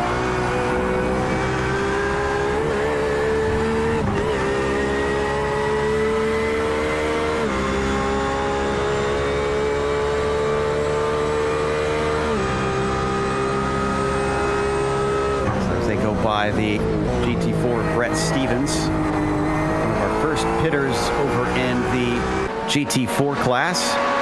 We still wait for guys like Mickey and Lang and Beamon to come in and pit in that slowest class. They are running the very long game. It's a very long game either way, because a lap is 3 minutes long here, so it's every 3 minutes we can see one of them pit. But yeah, it is interesting how that strategy plays out, and it is going to be interesting to see if Mickey is actually going to take tires here or not. Obviously, this would be a whole new game changer to the strategy game that the CMSRacing.com team is trying to play out. Watching from onboard, Roush chasing Trocine. Brett has taken over for Jeff Schmeier in the XMB race design car. They're going to be split though, and this is really bad timing for Sam, because Daniel Stevens and the Middle Finger Racing car, unfortunately not giving him the middle finger, but certainly making life a little bit frustrating for the moment.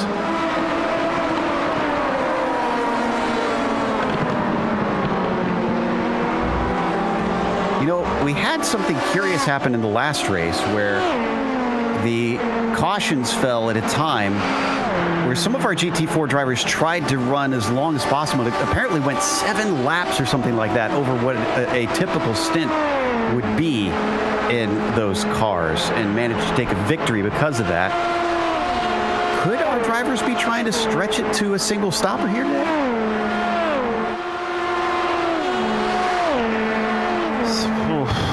I don't think so. That's possible. Got to make 15 more minutes, and Mickey's going around again. I mean 50 minutes is 5 laps essentially here with the GT4, but I quite honestly don't see them making that at all. I think this is pretty much close to the end of the rope that the GT4s have here. And that was Roush taking P4 on screen, coming down towards the first chicane. Can he leave behind Brett Trosine after that move, or is Brett going to be able to just ride his coattails for the remainder? That is also for position behind them with the Grizzly Motorsports 48, Cologne still giving chase. Now they've all been jumped by Team iRacing, who leads this group now. Remember, I mentioned them trying to come forward a little bit too hot into the corner from Brett Trosine, getting antsy. He's going to lose touch with Roush because of that. And now Cologne has got an even better chance to try and pounce.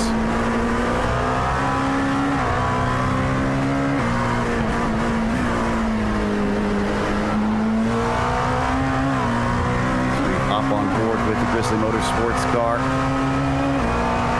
See if he can get on by that number 30.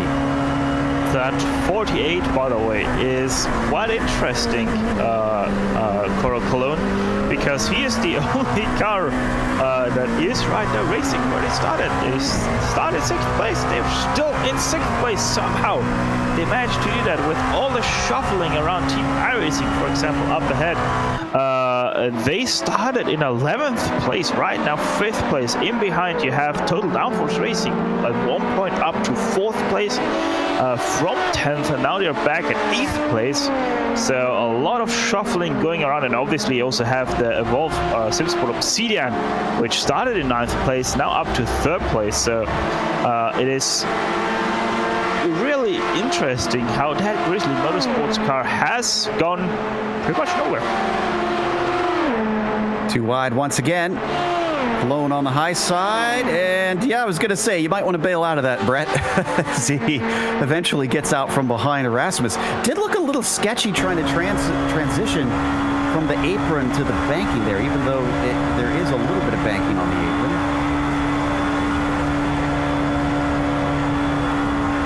Oh, man, it really does dance around as we ride on board with Brett Trosine.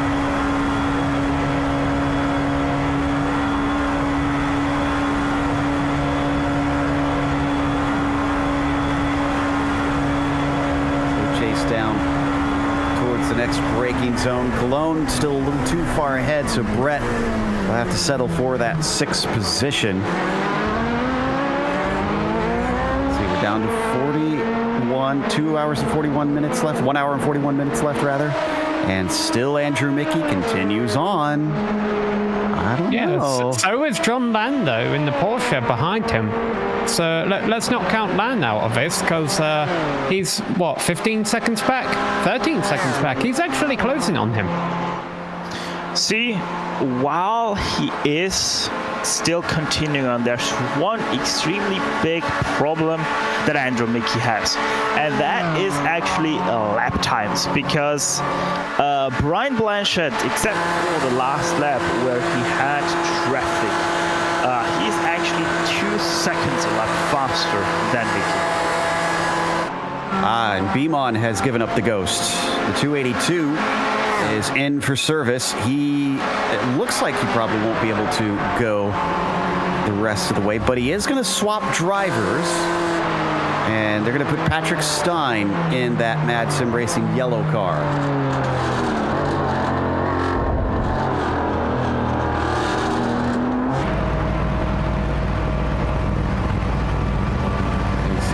taking tires, getting ready to continue on his way. Off the jacks, waiting for the fuel to finish. And there he goes. The Bimmer is off and running. Where did he wind up out of that? Looks like he returns 6th in class after being in 3rd while entering in. Well, if anybody does want to make it on a one-stopper, they've got to extend the fuel to another 10 minutes. And we have been without a caution up to now. That could obviously change things. Yeah, that's a fair point there, Joe. But for our 2 GT4 leaders who are still out there on track, as you mentioned, running hot laps, even if they do have the two stop, a second stop would be for a splash of fuel. So we know, that they'll only do 1 tire stop, as opposed to the cars that pitted for tires at the 1 hour mark. They'll probably want to take tires again at the 2 hour mark. So we definitely have 2 interesting strategies going on, and the timing of a caution could mess it up for some people. Well, speaking about the caution, it would be kind of interesting to know right now what kind of incident we're on right now. Incident accumulated by the field. Mike is wide low. Oh, here he comes. Yep, he goes in. All right, that's our leader. He's on the checks. Murphy Nichols going to take over from Mickey.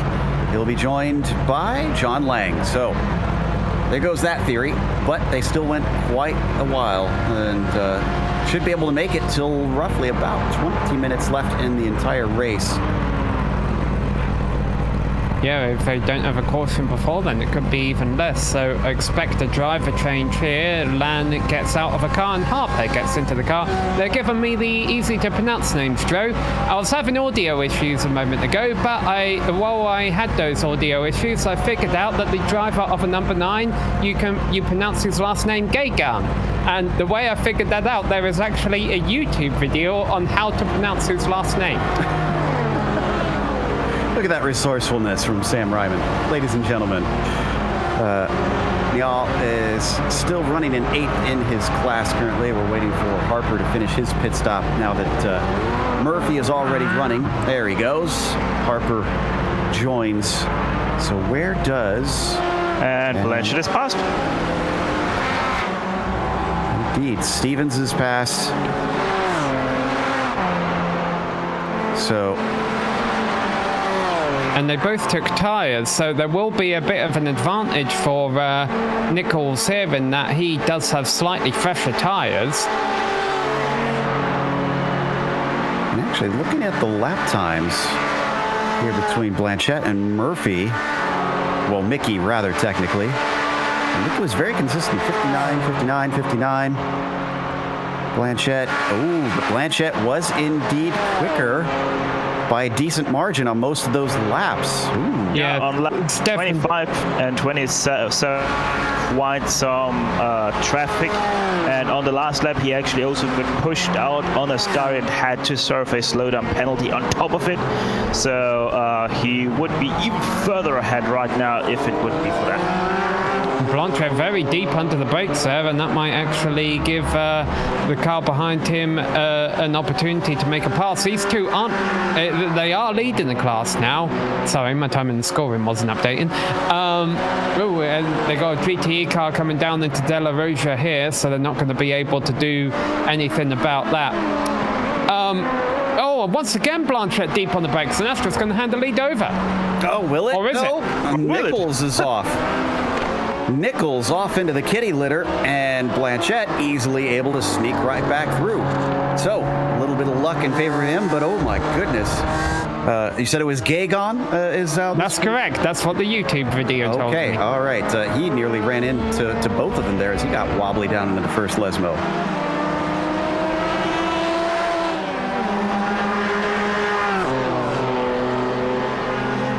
So Blanchett still leads the GT4 class.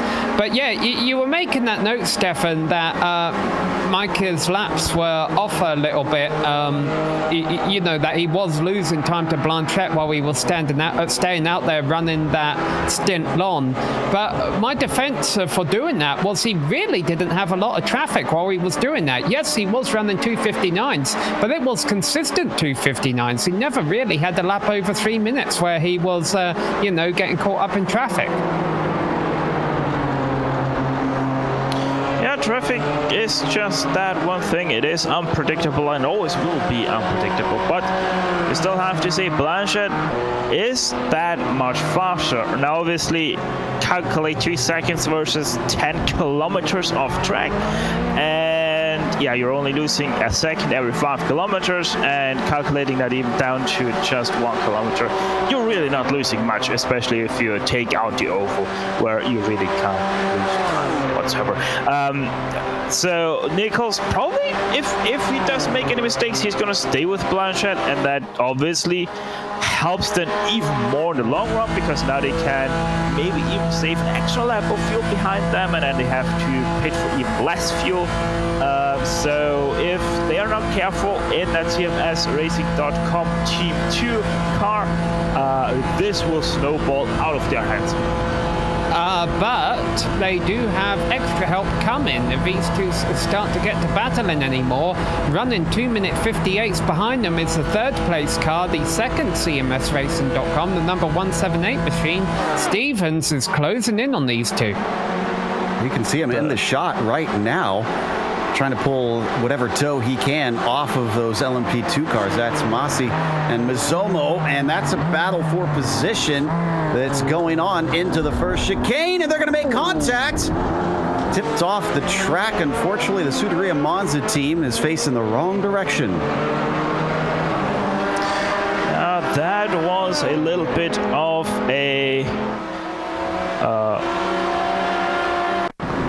a miscommunication, it seemed, between the pair. Yeah, but you know, it is that iRacing thing. If you don't have an actual spotter with you, the in-game spotter is actually going to call you clear here in the case of Masi, and so that's why he turned into the second apex like nobody was there. But obviously Masomo was still to his inside, and that's why they made contact there, sadly, for Masi losing. I think that was even 2 positions that they lost here.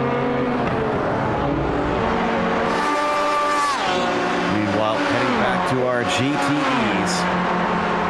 Let's see how they fare coming off of the banking. This has been a fight with other 2 drivers. Catchpole now being joined by Todd, and that's Ben Johnson in the LMP2, who, well, we talked about this earlier. Steph, you warned, it's very thin in this part, and Johnson has literally no place to go. Oh, a little bit off too late on the pace for Todd. He's still able to stay ahead of Catchpole in the end. And now look at that, Johnson now can sneak past them, and even nearly making contact there between Catchpole and Johnson. Yeah, that's actually why they stopped racing at the combined Monza Oval, because it was just too dangerous, and that's saying something for the time. Yeah, really. I can't believe the Catchpole didn't get a slowdown penalty out of running through the Redifilo chicane so tightly in that first apex, but it seems to have counted him. There, this is interesting. Matt Andrews in the Fitstye Hades car is in pit lane. The Bimmer taking service. And the M8, I'm pretty certain this is off sequence. It is, I think. Let me have a look. It is majorly off sequence, because that's lap 13 of his stint, and you normally run 20, so... That's Fostrel. Fostrel? Yeah, he's just returning. Matt Andrews now in the car. The GT4 leaders are coming back out onto the front straight into the Filio chicane. I wonder if we're about to see a pass attempt for the lead here. BMW's running side by side down the front straight. Nichols to the inside in the purple and black machine, the blue and green of Blanchette. Just a little too early on the brakes, but incredibly shallow into the corner. Nichols somehow still carries the speed well. Wheel spin for the 179 will cost him yet more time. He ever so slightly hit the inside sausage curb on the second part of the chicane, so that's why he did have that wheel spin. And it continues that Brad Stevens keeps the pace with them, even though they have the draft. He is nicely staying with them. Last lap, yes, he was 6/10. Oh no. Well, that gives the spot to Brett Stevens. 178 you saw just go on through, and this is always an awkward place. There's not much room to back up and get the car straight. And here come two more GT4 cars. Oh, threading the needle there as he tries to back out onto the track. So that was 2 more spots Blanchette just lost right there. Wow. That went south in a hurry. And that's Harper having a little battle with Carwile and the 041. This is now for a podium position in this class. Yeah, I've been saying it all along that the top 5 has been quite close. You know, all it takes is a mistake like that from one of your competitors. You could be fighting for a podium. We've still got half this race to go. Who knows if these two might start battling for the win. Meanwhile, we haven't looked at this one in a moment. This is Guillaume Brissett in the 42. Oh, a really bad exit from Brett Trocine behind in that chrome number 30. Just seems to have failed to get the power down smoothly, and the number 30 now falls to about a second behind. But here comes some traffic. We'll come right back to him. That's Josh Wolf, our last place runner of the whole field. Let's see if he's watching and paying attention. Right now, the Doria Ward car, that is Joshua Wolf. Major troubles this car already had in this race, but they're still continuing on in their quest for success, which is rather unsuccessful right now.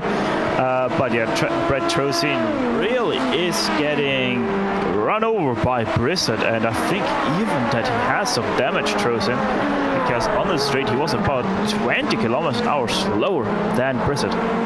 Now, I understand that the issues we saw for Grizzly Motorsports earlier on with the driver going off all over the place may have not necessarily been a driver issue. It may have been how much damage the car had, but it kept reminding me of an old YouTube video here of a green Ferrari that was going off every single turn. It was like a YouTube video that went viral a few years back. I couldn't remember the driver's name. We did some looking up. It was Vadim Koge. So if you fans remember that video and we're trying to find it on YouTube, that's the driver you're looking for. Also a driver who caused one of the most horrific accidents ever in the Spa 24-hour in 2014. But again, that's also the reason why he never got picked up anymore by a racing team. Well, you can always hop over to sim racing, where there's no danger like that involved, I suppose. Meanwhile, we watch from Carwile's perspective, still chasing for third, as the 205 leads him along, gives him a nice little tow. But so far they are going to stay put, as down by them goes Ben Johnson, up to second now in the pit side Athena car.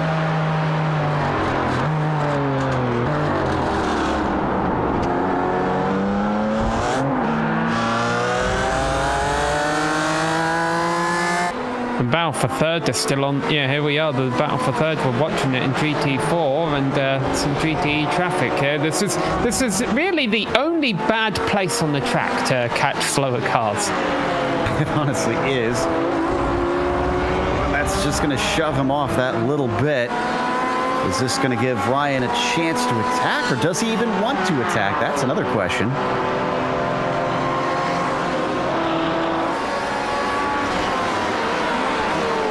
Oh, and Stevens has caught Nickel. They're back to the lead in GT4 now. Yeah, before we made that point just now, I wanted to actually say, talk about Stevens, because somehow he has been able to just get up to the back of Nichols and just eat him up alive, because Nichols already lost the lead to Stevens, and that was only in about half a lap that day done. So incredible stuff by Stevens. Just wild stuff here. as the 178 retakes the lead. Murphy still following him along the oval portion, and will get himself a nice tow as they hit 165 miles per hour here. We're past the halfway point in this race, by the way, so the drivers who want to be making a dent in things really have to start making a charge. As he comes up behind him, he does look to the left side. Oh, the car is picking up speed. Oh, but now he backs out as they hit the curve of the oval, and he's just going to sit patiently behind that 178. So I do think there is some long-term thinking going on between these two. Well, we'll see. He might have just been testing out what kind of run he got on the back straight to see if he could capitalize it on the front straight. And sure enough, here he goes alongside him. But they have some faster class traffic behind them, so they'll be hoping these two get things sorted out much later on the braking. Stevens may have to drop to second here and accept the loss. Boy, there we go, accordion together. Multiple contacts. That was Thomas Kircher and Vostrel, who unfortunately banged fenders there, but that was not for position between them. Still, that's actually important because that Mach 1 Esports Porsche is our third place driver in the GTEs. If he got damage from that, he's only got 4 seconds back to the Texas Fenstye Hades car with Andrews in that. So if he starts bleeding time on straightaways, it's going to be difficult for him to do much about it. Yeah, but don't forget that hardest car also was in pit lane just a few. Oh no! What happened here to the Evolve car? The 1, 2, 3. This was Spencer Todd. Yeah, that's your championship leader, and just spins it around on the brakes. Wow! Took it over from Kevin Hill not too long ago. Oh, and then when he backs it up, he bangs it into the wall. Probably gave it a good bit of damage with that. Loses a number of positions. You can see the wing on the right side. It's a little bit bent up, so that does give you probably like 2-3 kilometers an hour or even less. GT4 leaders aren't done yet. Stevens has just taken it back from Ascari as they hit the Parabolica. So now they'll play a couple more games for the next minute or so as they go around the oval, and we'll see who wins the next time they hit Rettifilio. I mean, Sam, put yourself in the shoes of both. Oh, we didn't see it because we were on board, but Sam Roush lost a whole chunk of time having to brake hard as he didn't anticipate the move that GT4 made. Brissett gets to gain on him. This is for 5th position. That was the Team iRacing car. We're going to take another look at it. If we go on board the 7, that'll probably be the best angle. Right from the helmet cam. This is the sort of scariness you deal with in these fastest class cars.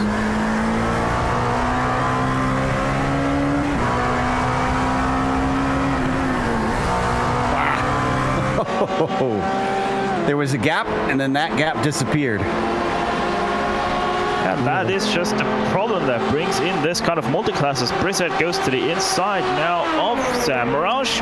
That will probably be a done deal come the braking zone here at the first chicane. And sure enough, Brissett late on the brakes. He's going to take that position. A little bit of a wiggle as well. But yeah, there we go. Brissett, the 42, gets ahead of the 7.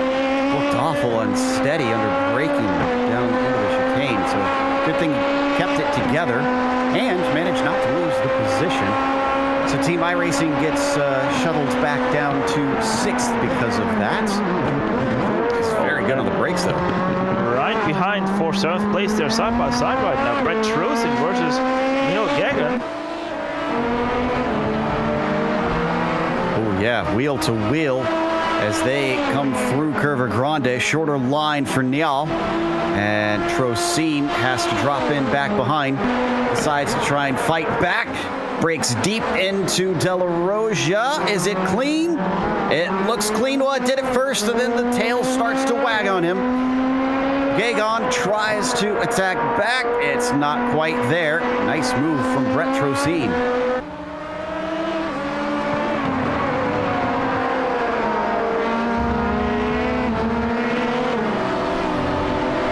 And now they are gonna come up to the battle for first place in the GT4. Stevens has been able to get a little bit away from Nichols now. So if they... Oh no, they're not gonna catch them into Ascari. Ooh, is that on the outside of Ascari? That's Catchpole. A very damaged Catchpole as well. Oh my goodness. Trying to find him. Yeah, the 169. What happened here? Oh no, that looks like he fell asleep. Driver error, yeah. Oh no, actually not that. What in the world happened on Did it that hardware break? braking? No, the car just... The car itself, I think it was on the downshift, I don't know. It seemed like it was on a downshift, just all weird to the right. That was it for the friction. Yeah, Now, the good news for him is he was right by pit entry, so he was able to limp it back. Yeah, it could have been damage or hardware or something. It did look like a wheel was turning towards the right there. Watching the battle for third in LMP2s here. I'm also keeping an eye on the battle for third in GT4s. It's not on yet, but it's getting closer. Third, fourth, and fifth in GT4 class are slowly getting closer together. These two have been close together for quite a while. That's Oh, we got a spin on the oval. The number 77 being driven by Simon Mazzomo. This is the Hephaestus car. How did he... Oh, I see how he did it. It's exactly what I was talking about. He was so far on the apron that he was already on the... Oh no! Oh, It's the no, transition. actually. Yeah, watch this replay. He tries to get on the banking. Yeah. But he starts low and then decides, okay, back up top. Nope. And here he nearly had it and right onto the track again with the bump, spins it out and once again. That was close twice as well. Who was that, actually? That was Carlisle that had to go very high to take avoiding action. That'll be heart in your throat stuff. And then also Harper and Green both slowed down as well. Oh, we just saw a pass for position at the front of your frame there, guys. That's Blanchett make him fourth place, back up ahead of a Porsche.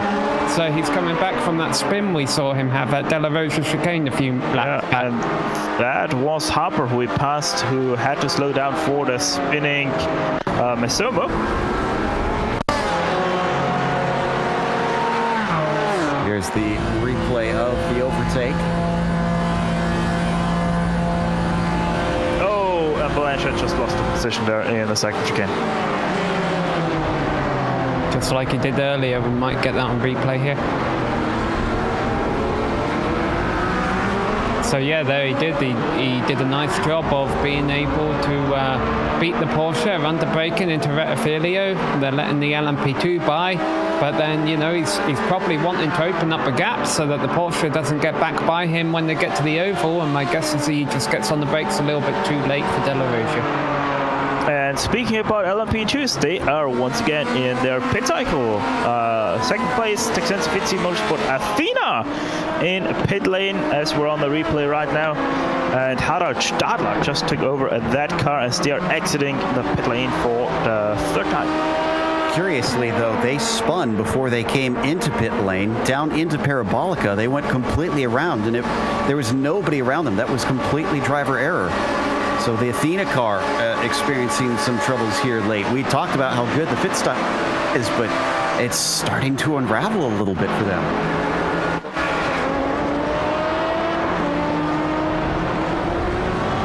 I mean, even with that racing car back out. Sorry, go ahead. They had 12 seconds over third place once they crossed the start-finish line. So, yes, they had their spin, but still, they are way out there. And, yeah, it is just that Fitzy and Monza, that's just incredible how strong this does. This is on board Cologne once again. Chasing down Harris, down towards the Ascari chicane. Looking a lot more cleaner. And Artman, who is behind them, you might see, is actually a lap down. The Topaz team not involved in this fight, essentially. They're just trying to get their lap back at some point.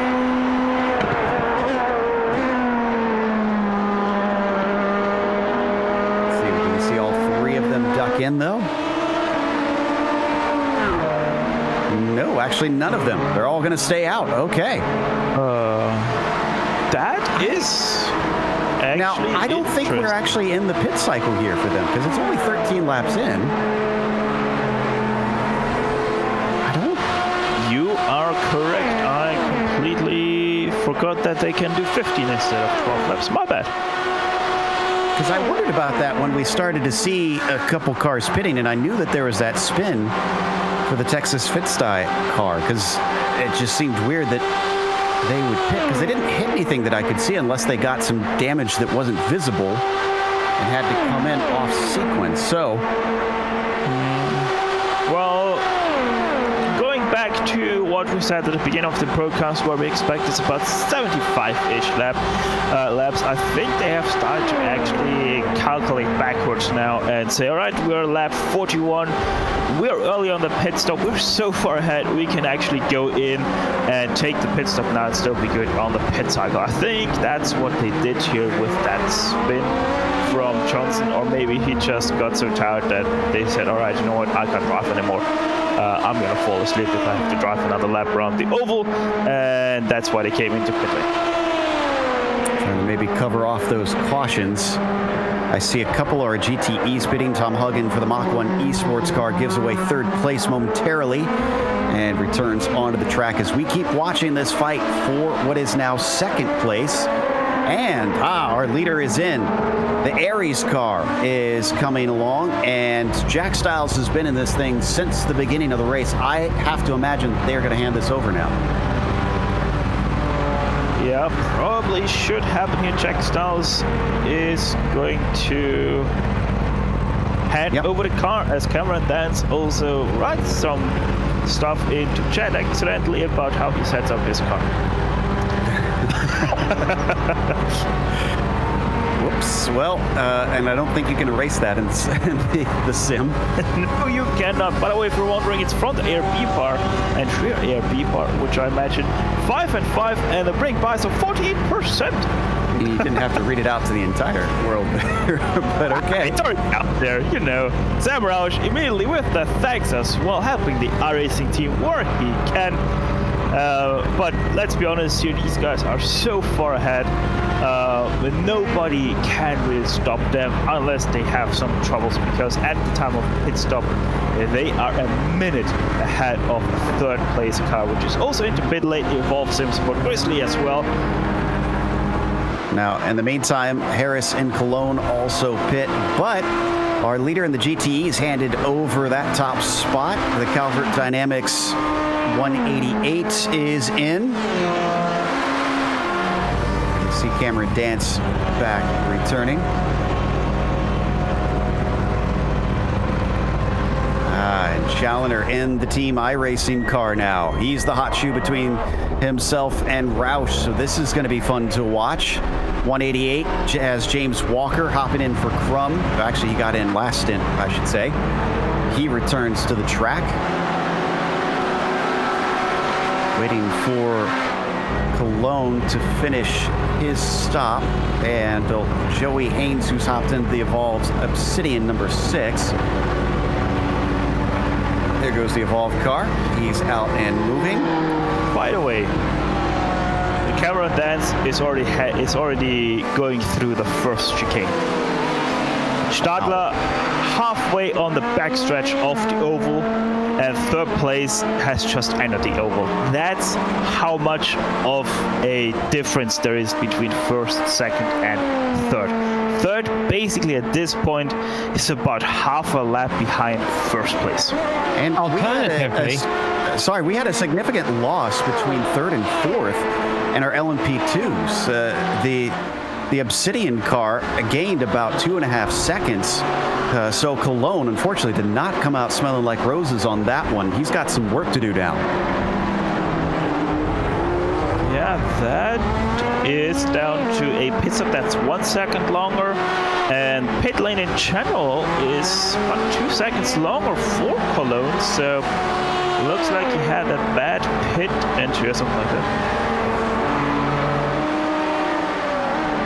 In fact, it's 3 seconds now. My goodness. That's that's not what they wanted to see here towards the end of the race. Again, we don't know, though, if a caution will happen, and that could also change everything.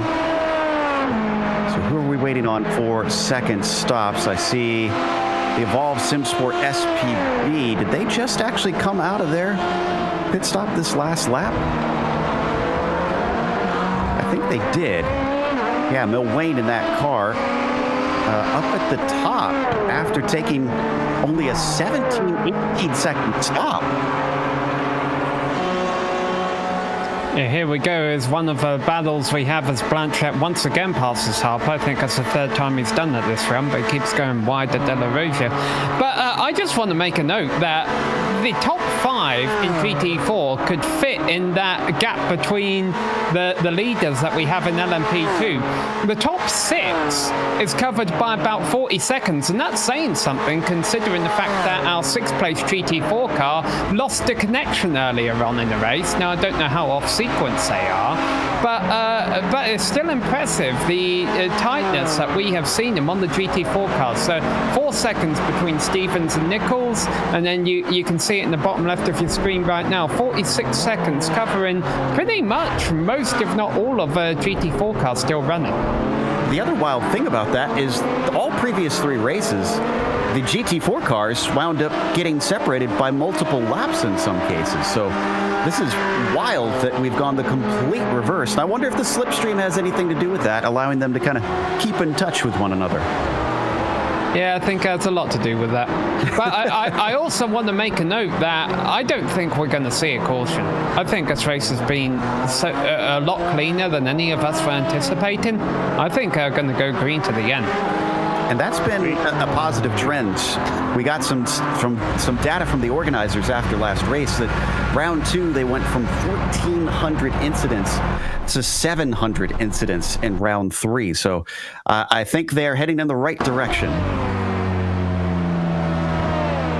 right, Jimbo Pfeiffer getting in to the 105 Sector 5 Wild Blue Yonder car. You know, the most interesting thing about that GT4 class actually is that Stevens just has been able to just completely pull away from second place Nichols, because at this point in time the gap has grown to 6.5 seconds, as you can see right now there on the bottom of your screen. So Stevens is most definitely quite the faster car, and he shows what Blanchett could have done, because Blanchett has the same speed, just he has made thus far so many mistakes that he finds himself in 5th place rather than in 1st place. And they haven't even put in the pole city yet.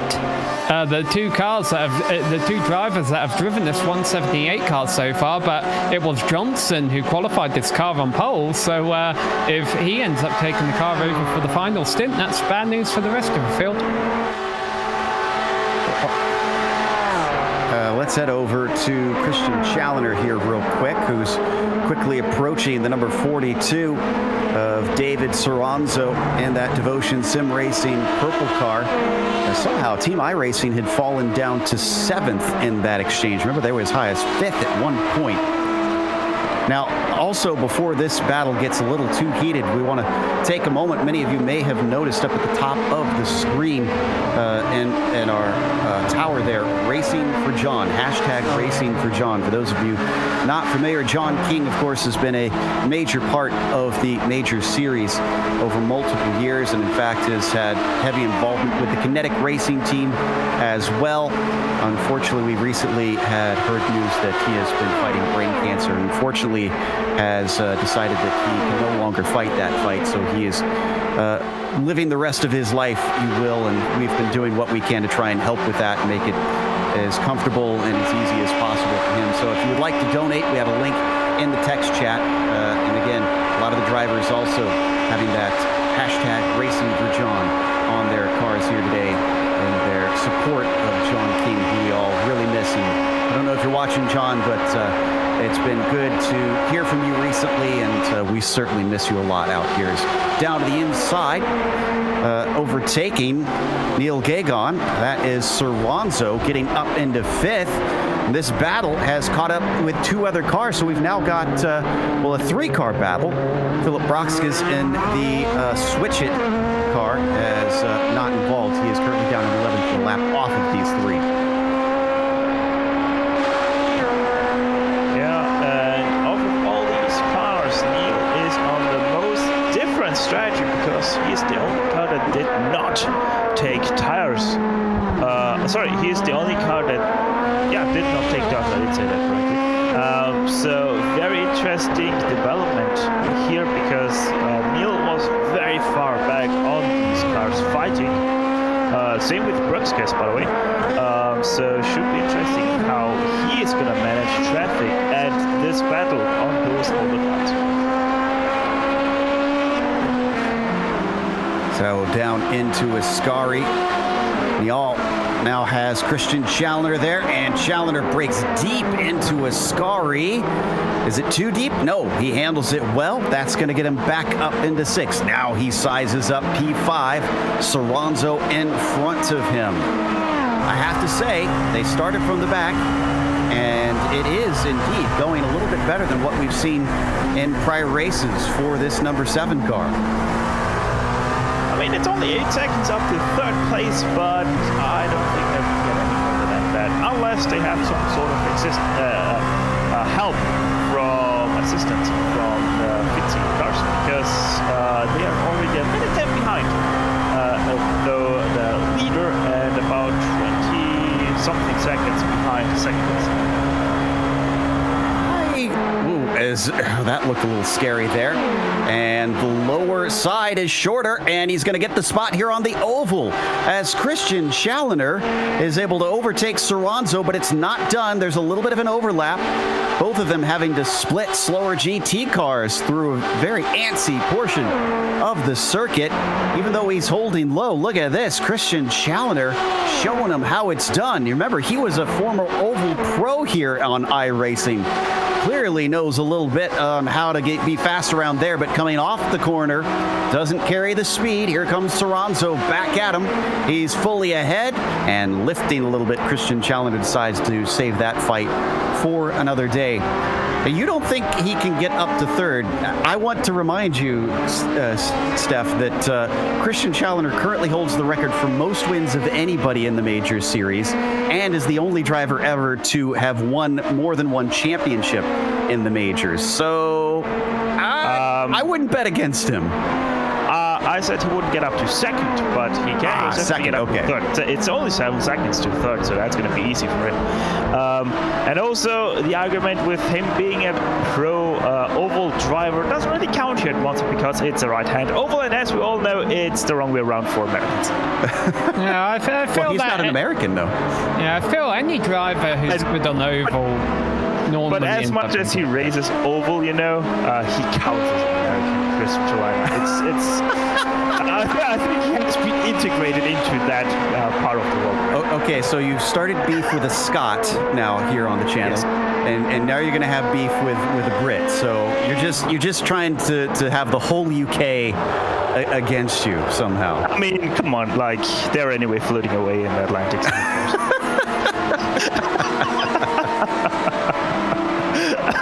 Meanwhile, he is fighting back. He's trying to come back at Soranzo, and Soranzo getting checked up with Carwile in front of him. He dodges out of the way just in time as Gagon also goes through, and it looks like Philip and the number 19 going to duck off into pit lane behind them. Here we go again as the 7 pulls in behind the 42. Will he get another pass on the oval, or is he going to wait?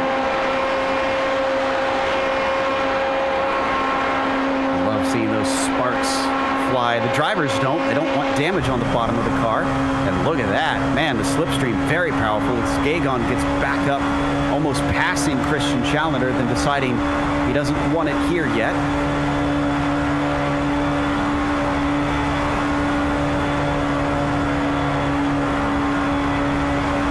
Be careful with that transition. He's flirting with disaster.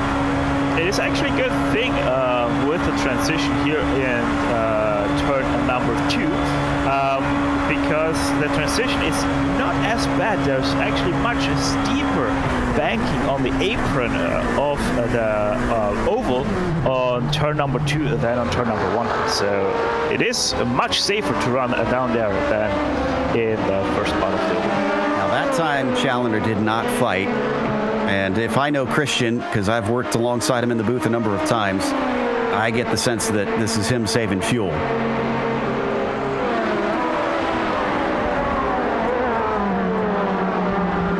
Just too good of a driver for this to be an accident. Big slip up there from Njal, and he is going to drop a 10th or 2 behind that pair. Just about an hour to go, and we're probably at a good spot here to take a short break ourselves. We're going to come back after this for the finale of round 4 in the Majors Team Endurance Challenge. Cameron Dance in the Fitside Motorsports Aries car leads in the LMP2s. Ozzy Milwane in the Evolve SimSports SPV leads in the GTEs. And Brett Stevens leads in CMSRacing.com Team 1 for the GT4s. Don't go away.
round 4 of the Majors Team Endurance Challenge. If I can get the word out, we've seen a great fight here for what is now 4th place in the prototypes. That's Toronzo you see at the front of the 3 with Cordell Cologne and the Grizzly Motorsports number 48 in the middle. And Christian Challenger riding behind them. They've been swapping positions and trying to sort this one out. As they come off of the oval section here onto the main straight. And Christian Challenger, who we're on board with, has a great run. But both of them start to check up, as I kind of expected. They come upon some lap traffic. That's Milwayne. That's actually our leader in the GTEs. So they got to be careful here when trying to overtake the 1-2-4.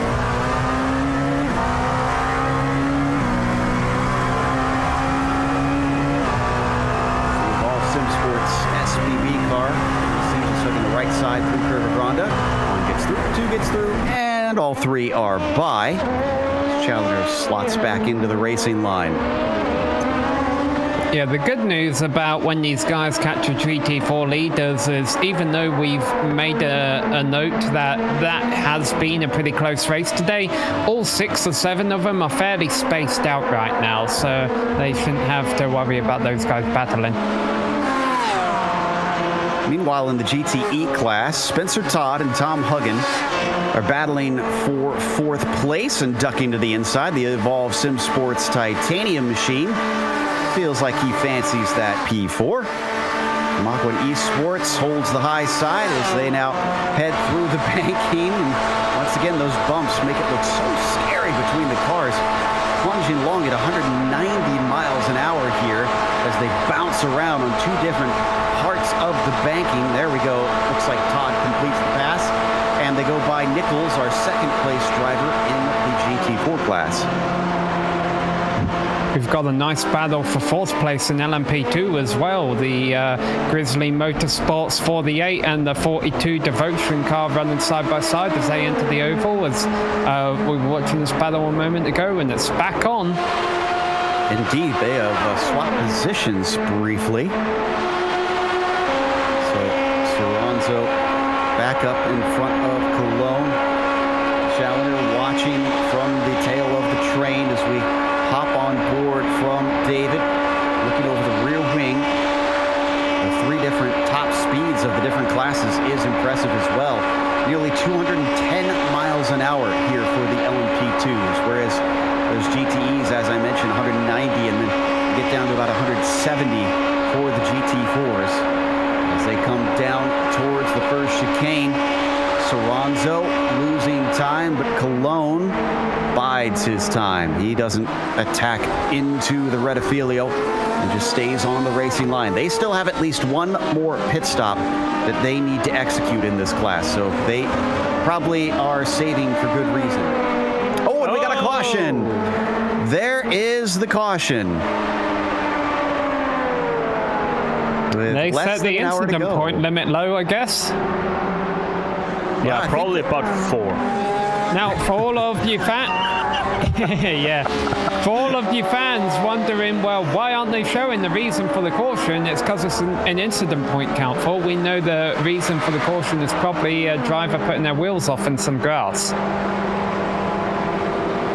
And just as they called that, Cameron Dance went by the safety car, which is actually just behind him. So Dance is having to slow up a severe amount here on the oval banking, waiting for that car to get to him. So this is an interesting point in time for pretty much all classes, because even the LMP2s could potentially pit and gain a significant amount of time from it.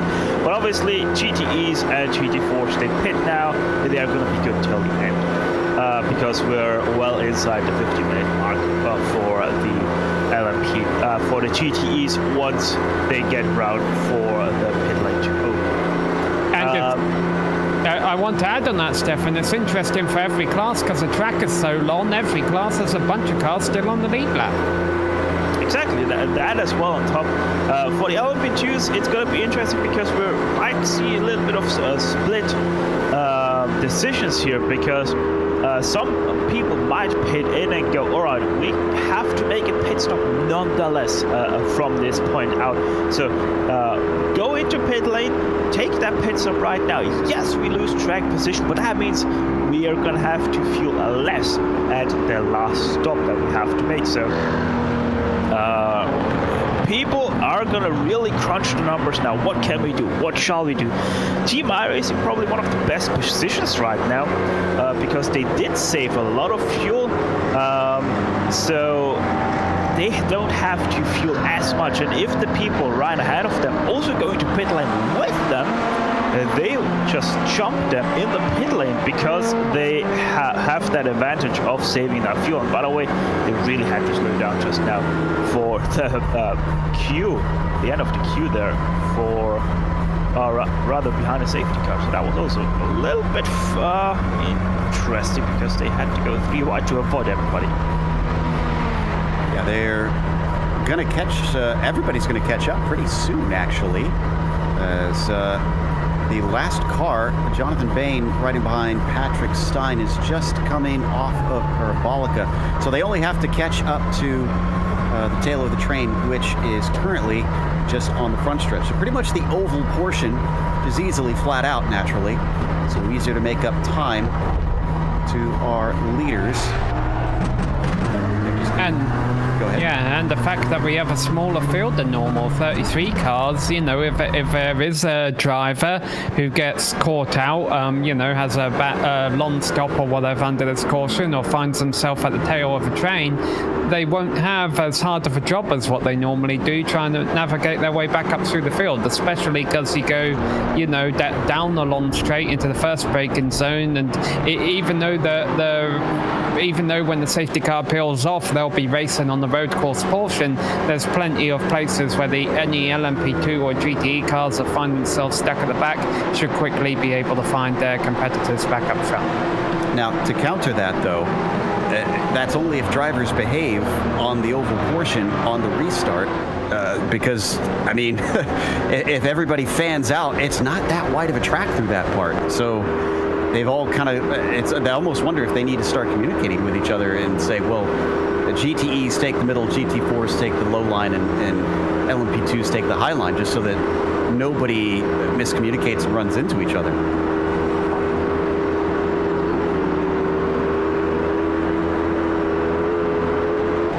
Looks like just about got everybody on there now.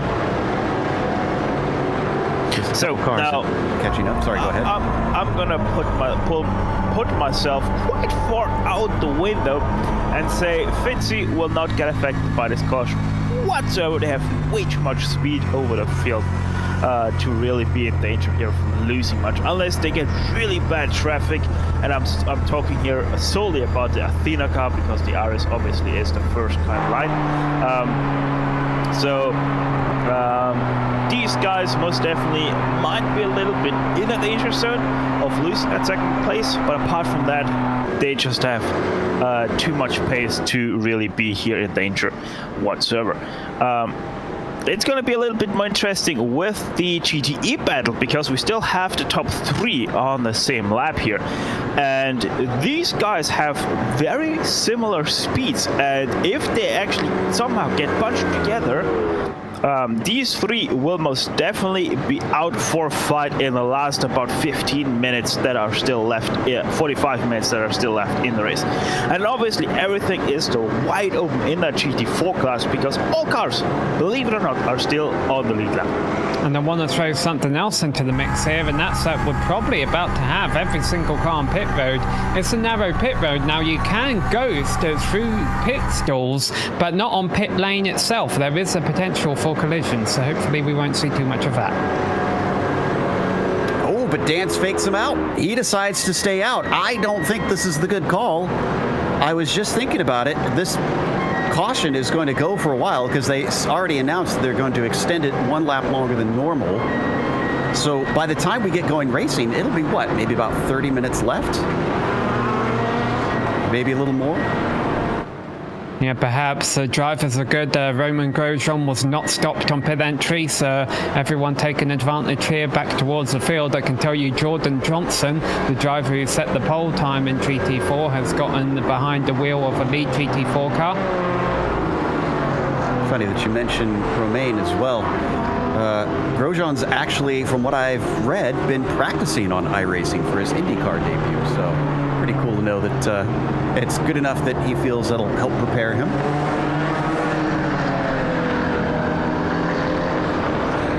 Yeah, just a handful of cars that stayed out here, as behind them. And sorry, go ahead. yeah, I was just thinking now. I don't think I said it on the broadcast, but I most definitely did say it behind the scenes before we went live.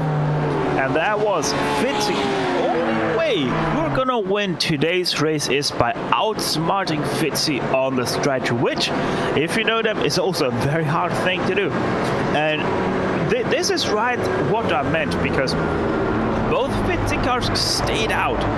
First and second stayed out, and obviously they have a massive advantage in track position. Plus they're going to be massively faster because they have such a lighter fuel load. So it is kind of the interesting thing what happens from this point out, because obviously we know the Fitzy cars, they have to pit in 3-4 laps time, and the others might be good on fuel, but they also might still need a splash and dash. So I think still everything is on the line. Fitzy has to be picture perfect from here on out. They're not allowed to put one pixel of the car wrong, otherwise they might have just lost this race right here, right now. Well, the 59 and the 68 and the X&B race design car, the number 30 with Brett Trocine, also elected to stay out. Dance and Trocine are on a 10-lap stint right now. Unfortunately, Statler is the one who has been out the longest, 12 laps on his, so he'll have to come in a little bit sooner than the others. What about, we've been focusing so much on these LMP2 cars. It's a little bit more straightforward, naturally, for the GTE and GT4 cars. And pretty much everybody came in there, except it looks like the 896 and the 26 did not come in. Yeah, not everybody. I think also the Porsche stayed out there, so it was actually 50-50 in the GT4 field, which is strange because, as you mentioned, they can make it to the end. Although, maybe, are these the cars that almost made it to halfway during the first stint? Yeah, the GT4s made it nearly to the middle part of the race, so what I said earlier, a caution could make it so that they could get to the end without a pit stop. You know, I still don't think they can, but what they might be thinking here is use the track position that they have now to pull away from the rest of their competitors and then just come in for a splash of fuel with a couple of laps to go. Yeah, that's a good point, because they'll have a whole bunch of GTE and LMP2 cars between them now. Murphy Nichols is the only car that stayed out, as well as Jack Wello. Jack, he was in pit lane just 2 laps before the caution came out. He is right now on lap 3 of his stint. And Murphy Nichols, he is on lap 17 of his stint. He was the only car, or he was one of 2 cars that made it that far into the first stint, and he was only 5 minutes out of a halfway point, like you guys said. So he is good to go till the end, but the problem is he is on old tires, the others are on new tires. I think this might be a lost cause for him, though. Yeah, that's my concern. That the tires on the GT4 seem to have a pretty big impact on what I've seen in the past, Sam. Yeah, that's great news for the 26. That they kind of lucked out pitting 2 laps before the yellow flew, because let's not forget, that's the car that lost the connection earlier. So, boy, what a story that would be if they come back from that to win that class. Accidentally on the right strategy.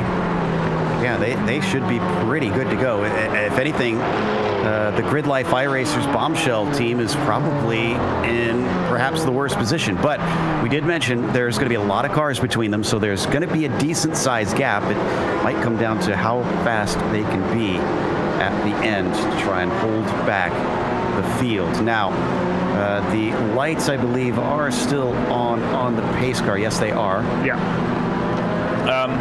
I just want to conclude on that GT4 battle, because there's just one more big problem for the Gridlove iRacing's Bombshell Racing team and the missed Apex F1 podcast team Tax Dodgers. That's some names.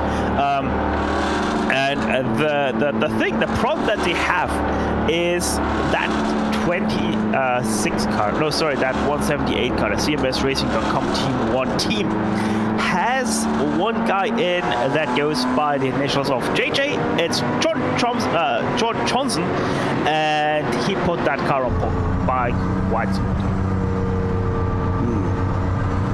That's a good point. Well, the one thing I love about this is it does mean that everything is going to be pretty unpredictable, and Cameron Dance is coming in this time. Ah, there's the game. There's the game.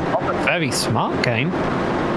It is an extremely smart game, because they have just went so far that from here on out they're gonna fuel. Yeah. Yeah, okay, I see what you're saying, but if the drivers who pitted the lap before them are good on fuel as well, these guys are going to be suffering with track position.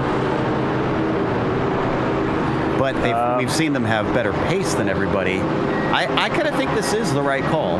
I think they feel confident enough in their pace that they can chase them back down, and they'll be a lot safer on fuel, so they can push as hard as they need. Look back there on behind of Cameron Dance and everybody. You see the other things that are in their pit line. It's all LMP2s. They all know exactly what they're up to. There's only 2 LMP2s that are still out there: Chris Jelana and Joey Haynes. No, Brett Trocine as well. Trocine stayed out, so he's going to inherit the lead. Oh yeah, Trocine also stayed out. That's a thing. However, Trocine is on lap number 11 of his stint, so I'm not sure why Brett didn't catch on that smart move, but that's right. Trocine will have the honor of leading at least a lap here in this race once we go back to green flag. I think we can get him out. If he's 11 laps into the stint, he must be thinking that no one can make it to the end anyway. There's different theories, different thoughts here. We've already expressed some of ours in the commentary booth, and I'm sure there's plenty down there on the racetrack as well. We knew the answer. The last 36 minutes wouldn't be worth watching. It's going to be interesting to see how this all plays out. Trocine's got about 3 more laps once we go green that he can run. This time, yeah, we're gonna go green this time, so it's gonna be 3 laps, maybe 4 laps. It's about 6.5 liters a lap that you use here, believe it or not, in an LMP2. So if he might have been able to save enough fuel because of this caution, he might still have 4 to 5 laps in his tank, but that's about as far as it is. I wonder if he may opt to pit when we go green. Granted, we just have 1 car blink out there.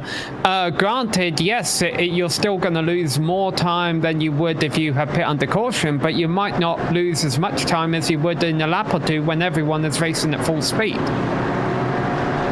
This is true, but I still don't feel like it's the optimal strategy. I still think the Fitstyle guys have called this one.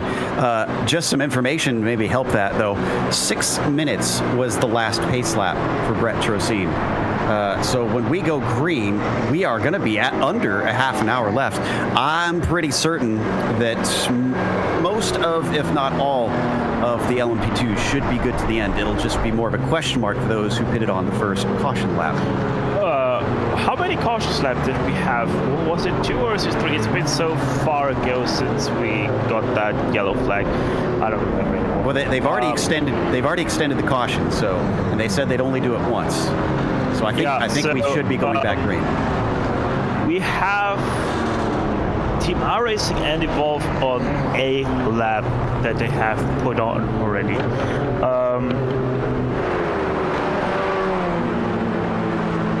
Gears are turning. I can smell the smoke.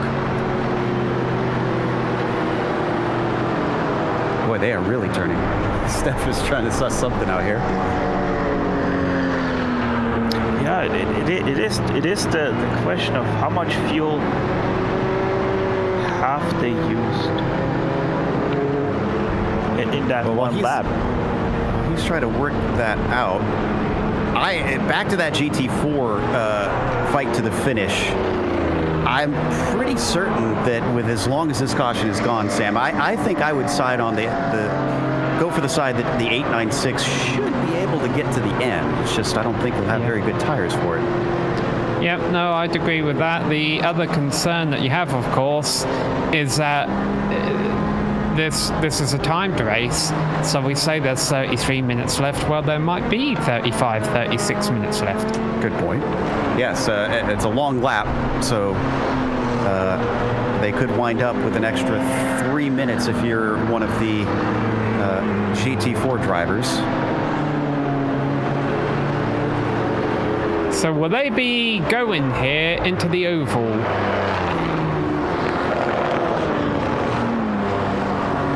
Right, well, we'll find out soon enough as they go under the oval one more time.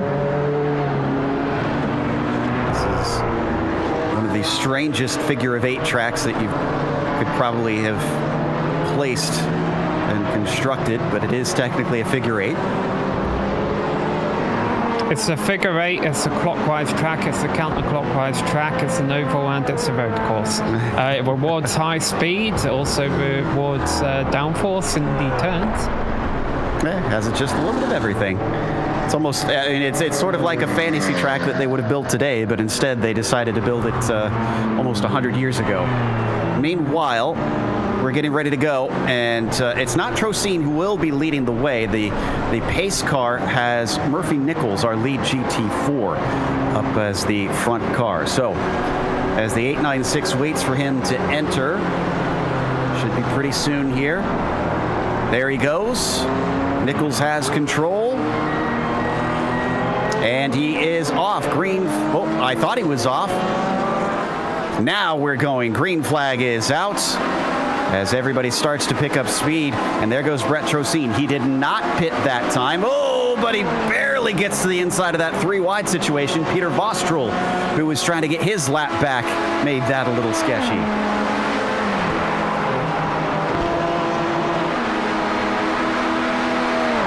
How about Team iRacing in all of this? They have managed to work their way up to 3rd and actually might be taking 2nd because they're chasing down Joey Haynes. The number 6, he's got no answer for the 7 easily through. I wonder if that has something to do with some of the setup of the cars, because we did hear earlier that a few of them decided to have the dive planes on the LMP2s and a few decided not to.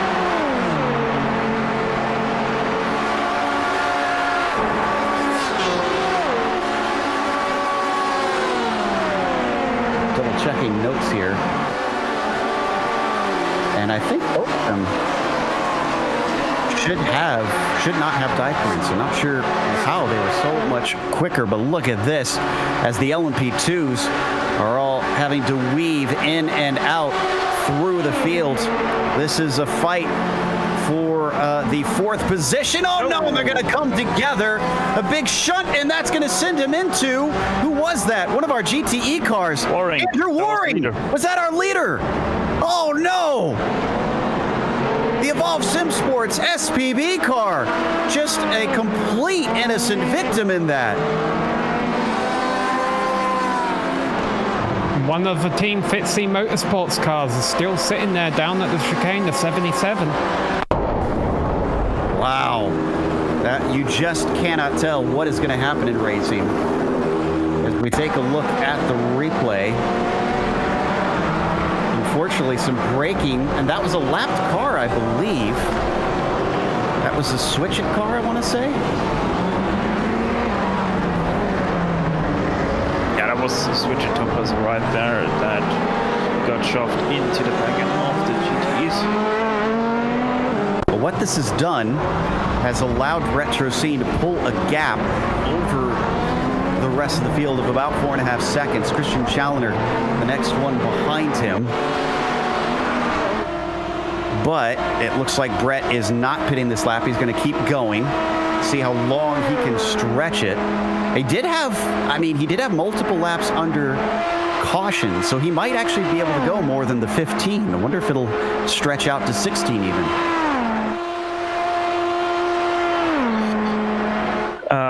Yeah, and I'm gonna lean myself quite out the window here and say that everybody that hasn't pitted with the MTEC cars is going to have to make another splash dash.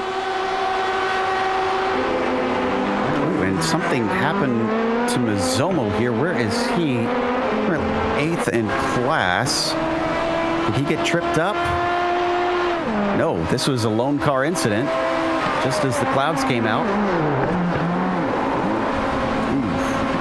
Thankfully didn't hit anything. But as we take a look at Cameron Dance, he's fighting side by side with Soranzo. This is for 4th place. The gap up to the next car, a whole 16.5 seconds. And Steph seems to think that everybody who pitted early is going to have to come in one more time. They're certainly not racing like it here. Soranzo, oh no, actually he's on the same strategy as Dance, so he should be able to push hard.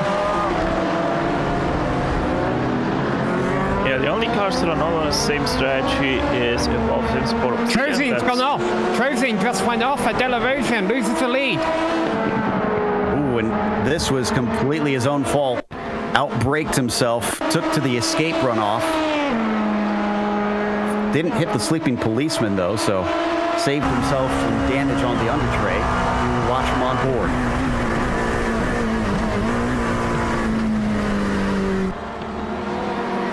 Got a little too eager pushing. So for the first time this race, Team iRacing is leading the way. Is that actually the first time in any of the races they are going to lead a lap? I think that might be a correct stat. We'll double check on that. If they manage to win this one starting from the back, I suspect that they're going to continue this strategy for the final rounds. What a story. As he comes around and officially leads a lap now. Does Trocin pit? No, he stays out. And now that all of the field has kind of untangled itself, the LMP2s have pulled away from the GTEs, who have pulled away from the GT4s, and finally getting a good look at the GT4 leaders. It's still Nichols driving the 896, but he's being caught by about a second a lap by that 26 car who lost the connection earlier, but it's coming back fast. This does not look good for the 896 team because Waddell has got the fire lit under him as they come around. Last lap was about 3 minutes 7 for Waddell, and it was 3 minutes 1.2 seconds for Nickel. We're going to watch from Jack's perspective. We'll get another lap time here as they cross the line to start lap 49. Nichols this time through a 2:57.4. Compare that to the 26, a 2:57 flat, 0.4 of a second quicker, and he only has a second and a half to make up with 25 minutes to go. 5 seconds behind these two is Johnson, so he's definitely still in it as well. Obviously, they will have to deal with the LMP2 cars and GTE cars coming back on them by the end of the race. If you want to keep up with live time in these closing moments and have a feeling it might be quite helpful for you, you can go to gsrc.tv. Speaking of drivers gaining, Cameron Dance, even with the battles that he went through, is down to 12.4 seconds. His last lap, a 2:26.4. The next one up is Joey Haynes. It was a 2:29.8. He was 3 seconds quicker than that Evolve SimSport Obsidian machine. Yeah, and by the way, he just caught up about 5/10 to first place alone up to this point in time from the start of this lap. So Cameron Dance most definitely on a flyer. The question is if it will be enough with all the fighting you'll have to do to get past the hits. Absolutely. Well, and we still don't know if Challoner can manage to take that number 7 all the way to the finish, because he was one of the ones that pitted a lap before Cameron Dance. And if it is extremely tight on fuel, he's going to run out before Cameron will. Man, he is absolutely hustling this thing. Watching him go through the chicanes from on board shows just how aggressive he's willing to be. Trocine, in the meantime, was only able to make it to lap 57, and he is going to have to pit to take it to the finish. Now, let's see. Last car on the lead lap is the Hephaestus number 77. The GT4 leader is off. Nichols has overshot Lesmo 1, and the number 26 Missed Apex F1 podcast team has gone into the lead of GT4. Wow, so it wasn't an actual pass on track that gives it to him. It was a mistake from the Grid Life team. Let's take another look at it. Yeah, to be fair, Joe, if he hadn't made this mistake, I think he was a sitting duck sooner than later.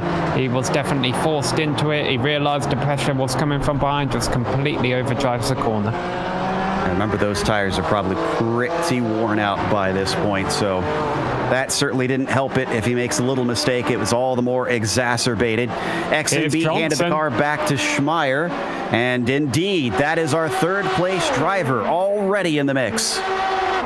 Here we cut back to a nice battle here in LMP2 zone.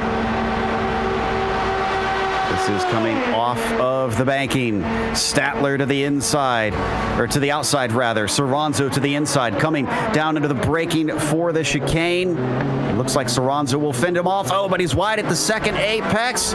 Manages to get the power down well. Beautiful job by the 42. That will keep him in fourth place.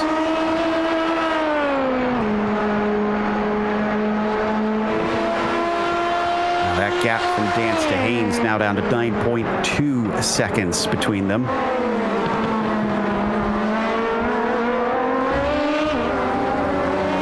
Checking the lap times between Challoner and Dance. Challoner with a 26.8. Woo, a 26.1 for Dance last time. So yes, he is still reeling in. Christian Challoner. Back to our GT4 leaders. Waddell is going to tow along Nichols. He may have lost the lead, but he's obviously going to use the slipstream to his best advantage. If he can hold on to that, this win could still be on. Yeah, Nichols, I think, needs to try and take the lead here because he runs the risk right now of Waddell pulling away on those faster tyres. As these two battle, if they go side by side through Rettifilio, that will allow Johnson to just run them both down. Let's see which one of these two comes out on top. Braking hard, and Nichols, despite the worn tires, is pretty brave on the brakes, but he can't get by him. And look at how much Johnson gains in that. What was multiple car lengths becomes nothing. Well, Waddell now needs to, he's won his race over the 826. Now he needs to hope that the 826 holds up Johnson as much as possible. I don't think he's won it against either of them. I think this is going to be a slipstream race. We saw the Miatas over at Daytona recently racing on the road course, and that came to a 4-wide finish. Could we see a 3-wide finish here in the Majors Team Endurance Challenge? I just don't see Nichols holding on. I know if he can hold on, he can pull right back in them in the draft on the oval, but he's sliding around so much, I don't think that BMW is going to be able to handle 20 more minutes of that. Once again, we've got diverging theories here as we ride on board with Johnson, watching ahead. I'm all on board with Johnson. I ran the numbers, and right now as we stand, if Dance and Chalana continue with their pace, Dance will not catch him in the about 10 more laps that we have here. And so it's all going to come down if Chalana has to pay for fuel or not. But all I can tell you about that is that he's not saving fuel. I think in about a minute, when we go back to those GT4 cars, Johnson will lead out of Rettifilio. Meanwhile, we're watching the battle for fourth still. Soranzo and Statler used to have many LMP2s around them, but it's all kind of broken apart in the middle of this pack, and it's left them to have a side-by-side fight, at least for the time being. Of course, we'll try and check in on Cameron Dance later, because so far his pace has implied that he will at least be fighting for second before the checkered flag flies. Down into Ascari, Soranzo holds the advantage, but he still gives a little bit of a defensive line into there.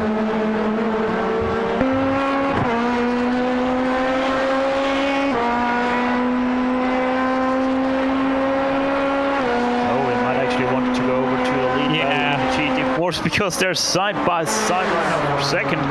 And I think you called it perfectly, Sam, that John Johnson most definitely looking to get into first place right now. 26 had to let off, I think. He got down too low on the apron. His car was sliding around and he loses all his momentum. The top two but now blow by him on the outside.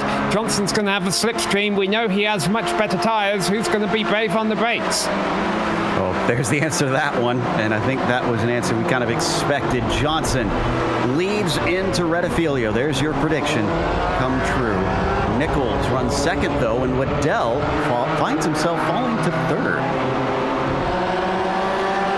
Yeah, soon we're actually going to have Celina join this battle for first place. Now, he is only now exiting the first chicane, but we know the speed difference between those two classes, so he'll be on them in pretty much the blink of an eye. Way too deep goes Nichols, and this could be bad news for everyone whose name isn't Johnson here. He's going to have to serve a slowdown if a number 178 can't get by. That's just going to allow Johnson to run away. Indeed, and so far... Sorry, if a 26 can't get by. So far, he's pulled a little bit of a gap. I don't think this is enough to break them up completely. If they hold this distance to each other, I'm pretty sure they're going to still regain time. That battle between Soranzo and Statler still goes on, though.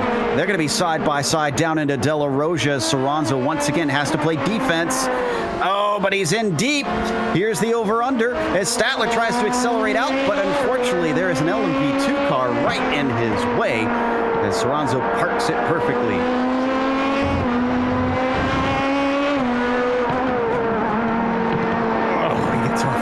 Under braking into the second Lesmo.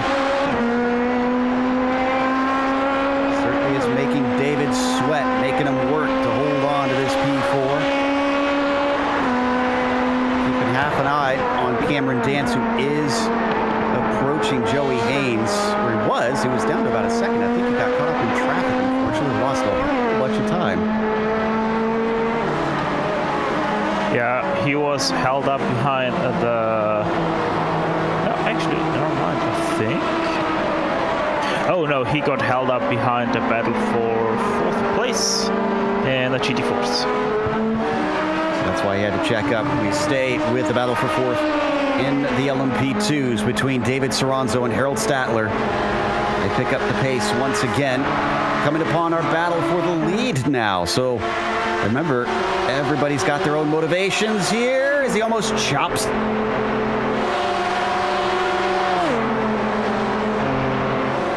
And by the way, what Harold Statler is doing is extremely important because that Athena car, they're right now second in the championship, and we're not allowed to forget it's only a few points, 20 points between first and second, if I remember correctly, in the championship standings between Athena and Aris.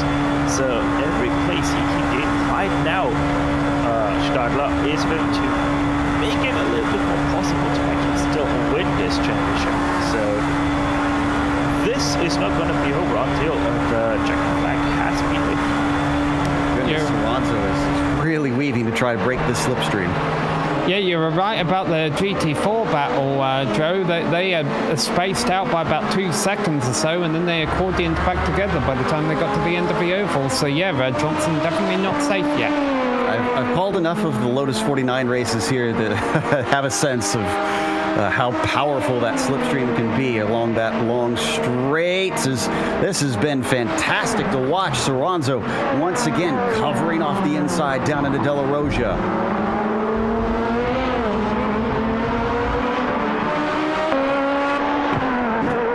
We might have to step away in a moment because Dance has got it down to 1 second up to Joey Haynes, and he can see him up ahead. This is going to be for second place, and then from there was Cameron's call the correct one, giving up the time, giving up the track position with a later pit stop to ensure he can get to the finish. Or did Christian Challoner call it right? Is he able to manage his fuel all the way to the end? He just started another lap as Dance is now within 3/4 of a second behind Joey Haynes as he approaches through Parabolica. You will absolutely have the slipstream coming through the oval portion. Is this where he makes the move?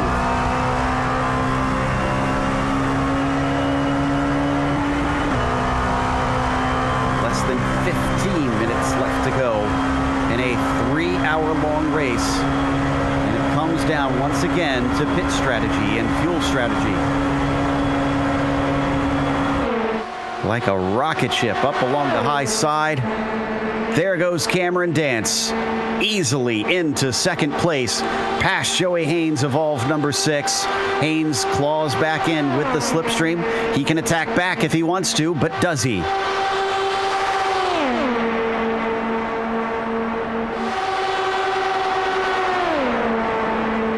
He's lifting. Meanwhile, side by side coming through the banking, this is Soranzo and Statler. Also, I can tell you that Haynes is trying to fight back as he goes side by side with Dance, but he breaks early. Dance still going to try and cover him off down into Rettifilio, and he holds him off. Meanwhile, the other battle we were watching, Statler is ahead, and I think he's managed to finally overtake Soranzo.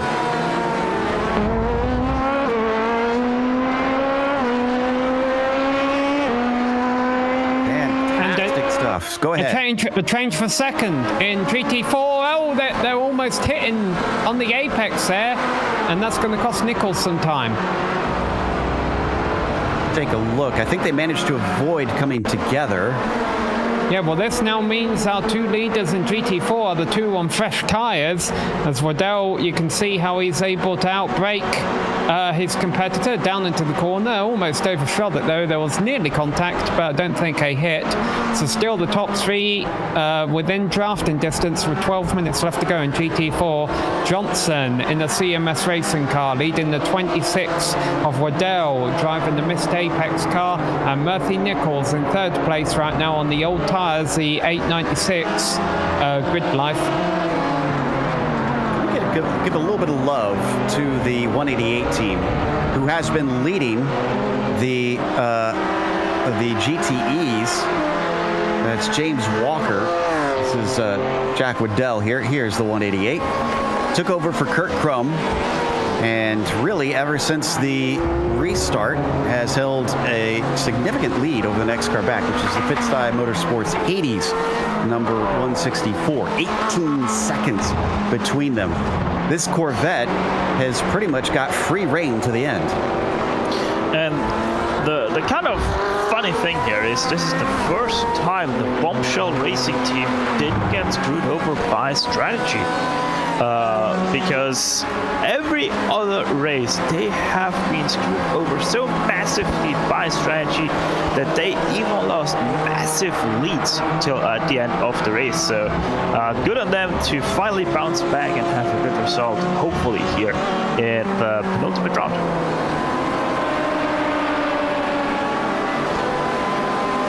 You know, I do have to wonder if Challenger is having to save a little bit of fuel, because he was 2 seconds slower than Dance. Yes, Dance had the drop on the oval. That's good point. Okay, thank you for that. I started to wonder there. I was like, did we have a storyline developing? So we hopped on board there with Dance for a brief moment.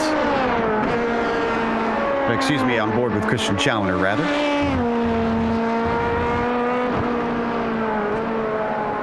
Yeah, that really has split up. Dance has left Haynes in the dust easily, so the Evolve car is not going to be able to ride the coattails. The only battle left in the LP2s is for fourth, that we've been watching. Since the start of this lap, Dance has already caught up 1.3 seconds. Okay, so let's watch it again, because Dance was alone this time through.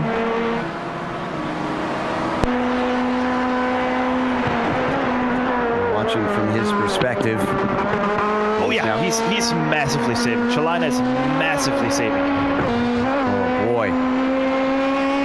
And as they come around, let's see what the lap time is this time through. Christian Challenger across the line. A 2:28.6. He's hitting marks consistently. It's the same he did last time. And Cameron Dance, let's see. can he do in clear air with no help? 2:26.4, actually mildly slower, but only half a second slower than before. But he was still about 2 seconds quicker than Christian Challenger. We've got 14 seconds between them. And what are we looking at here? About 9 laps? Maybe 9 minutes. So 8 laps potentially? Excuse me, no, four laps. Don't do math, Joe. Thank you. By the way, I want to make an equation that's a lot simpler here, Joe. Johnson's pulled out a 3-second lead in GT4. Wow. My goodness. And, I'll tell you how he did it, though. An LMP2 car got in between himself and the 26 at Rettifilio last time, and that kind of spaced them out, and Johnson has just taken full advantage of that and used that to pull out this 3-second lead this time around on the road course. I think that might be game over for the GT4 win.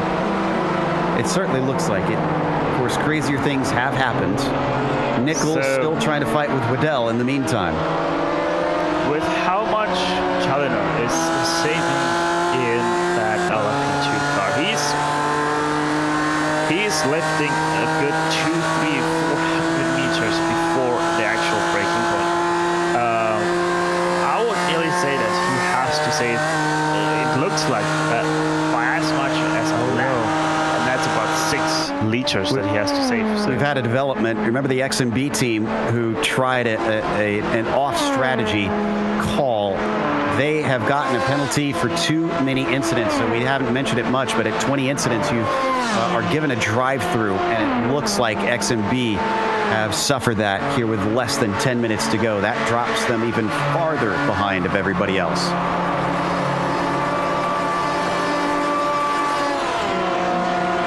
Worth the gamble, but it just didn't work out. So what about this battle for second? Waddell still chasing Nichols as they've got our leader in the GTEs becoming involved in it. There we go, nice and easily past them on the front stretch without too much hassle. Yeah, well, I think you said it there, Joe. It's a battle for second. Johnson's pulled away. Well, Nichols has got second back now. Remember, he has those much older tyres.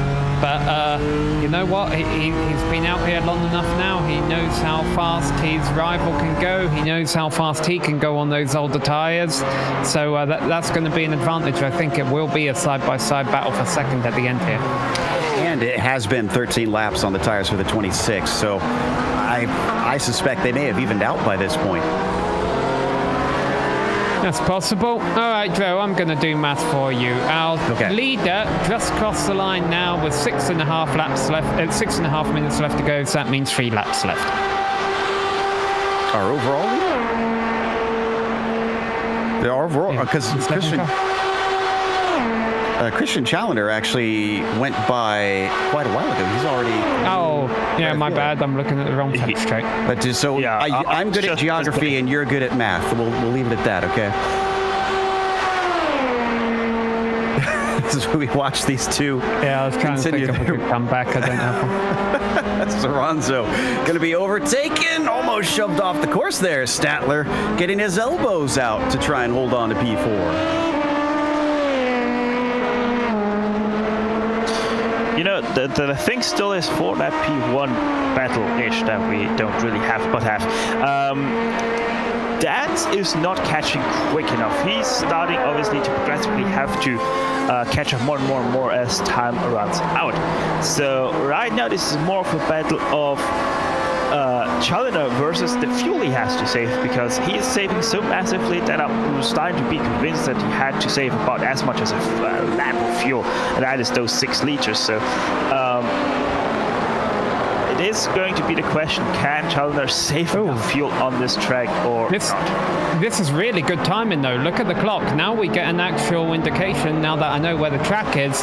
He's going to hit the line with just under 5 minutes left. That means there's only 2 laps left to go in this race, because he'll hit the start-finish line pretty much a few seconds after the clock hits 0. 2 to 3. It's going to be very tight. He crossed it at about 450 left, and it's 226 laps, 227 laps. So yeah, it'll be awful tight. I think we're going to have 3 laps, including this one here. Which is not good news for Challenger, because if he has to go an extra lap, is he going to have to come in for fuel? The way he's racing, he has to do that extra lap. And I think at this point, if he has to do it, he is out of fuel in that lap right now. And he has been slowing down a little bit too. Remember, he was running consistent 28.6s. It's been a 28.7 and now a 27.9. Oh, actually, no, excuse me, that's faster that time. So maybe he's feeling a little bit more confident that maybe that fuel is starting to look a little bit more safe. So it was the reverse of what I initially thought.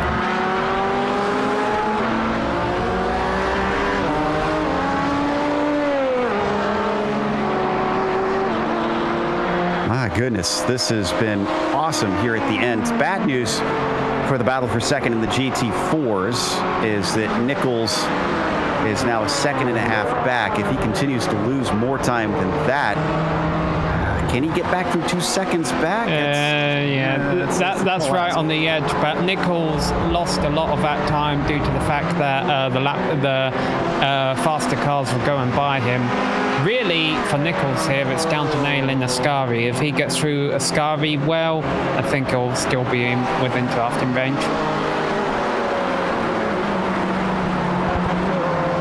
I'm also watching Christian Challenger, who's actually coming up behind this group.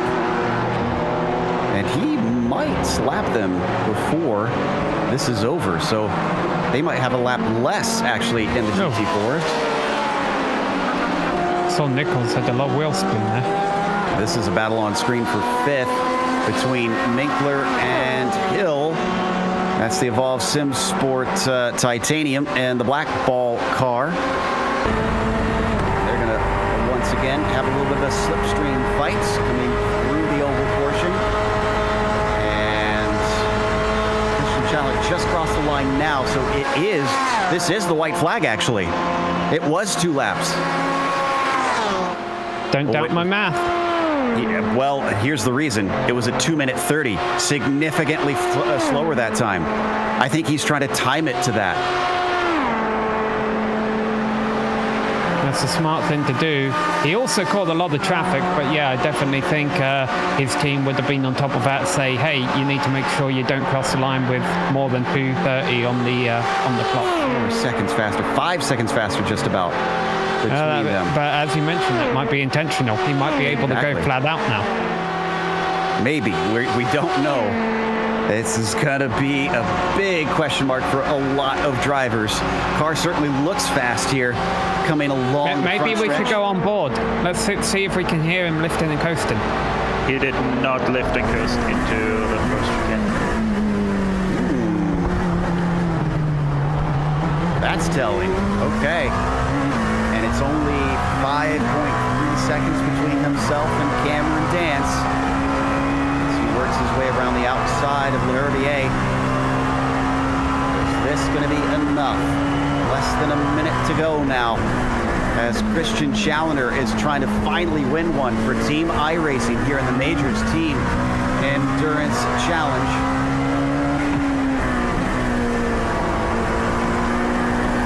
Now Dance has lost some time. It's up to 5.7 seconds. Challenger appears to be on it. Meanwhile, Nichols is going very slow on track. I wonder if he might be on fumes. Starting from the literal back of the field here today, Team iRacing did the complete reverse of what they have been doing. And what do you know? The reverse of how their other races have gone is about to happen as they're looking at their first win in this championship and finally getting their head in the hunt here.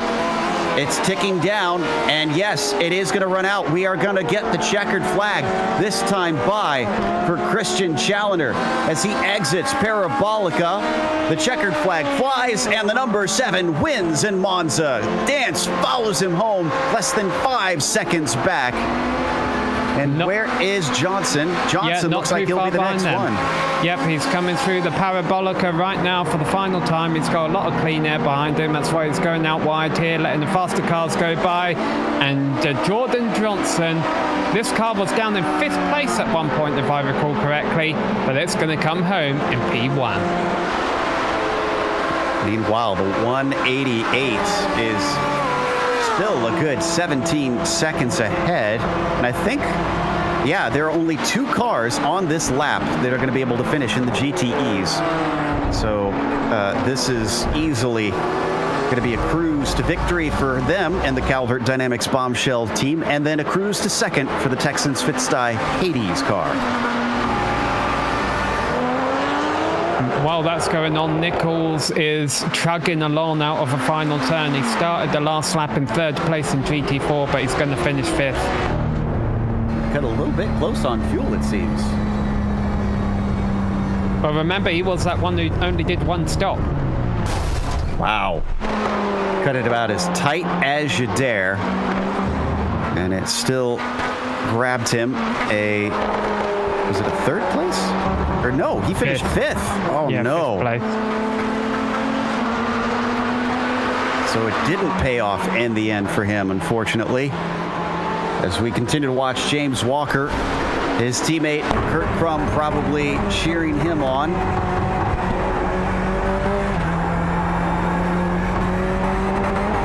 Good day at the office for this 188 team.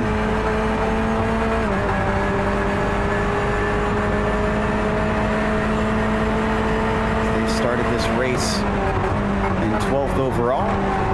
Going to finish 11th overall.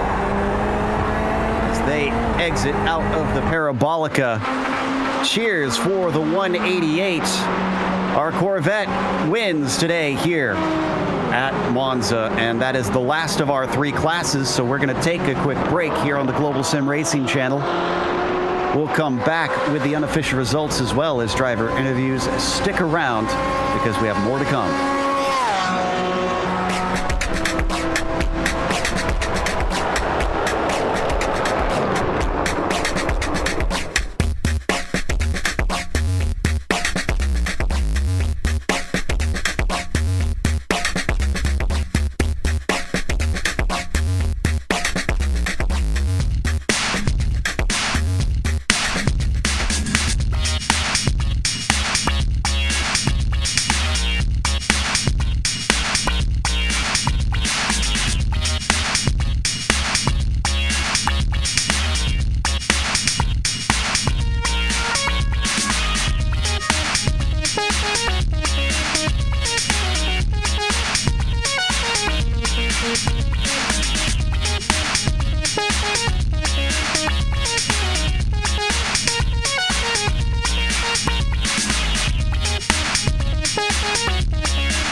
Welcome back to Monza. Round 4 and the Majors Team Endurance Challenge wound up going to Team iRacing for the first time this season, starting from dead last in the field, and they managed to work their way up to first with a little bit of help from their fuel strategy and the cautions. Now, Texas Fitstyle Motorsports Aries chased them home to a second place, only 5 seconds back, bringing it down from 20 seconds at one point. So they were close, considering the relative distance they had before. Evolve SimSports Obsidian took a third place from ninth. Great job to them. Texas Fitstyle Motorsports Athena finished P4. Devotion SimRacing Purple with fifth was ahead of Grizzly Motorsports, who finished exactly where they started in P6. Texas Fitstyle Motorsports Hephaestus was P7. Then it's XMB Race Design taking a penalty late in the race, but still on the lead lap for 8th position.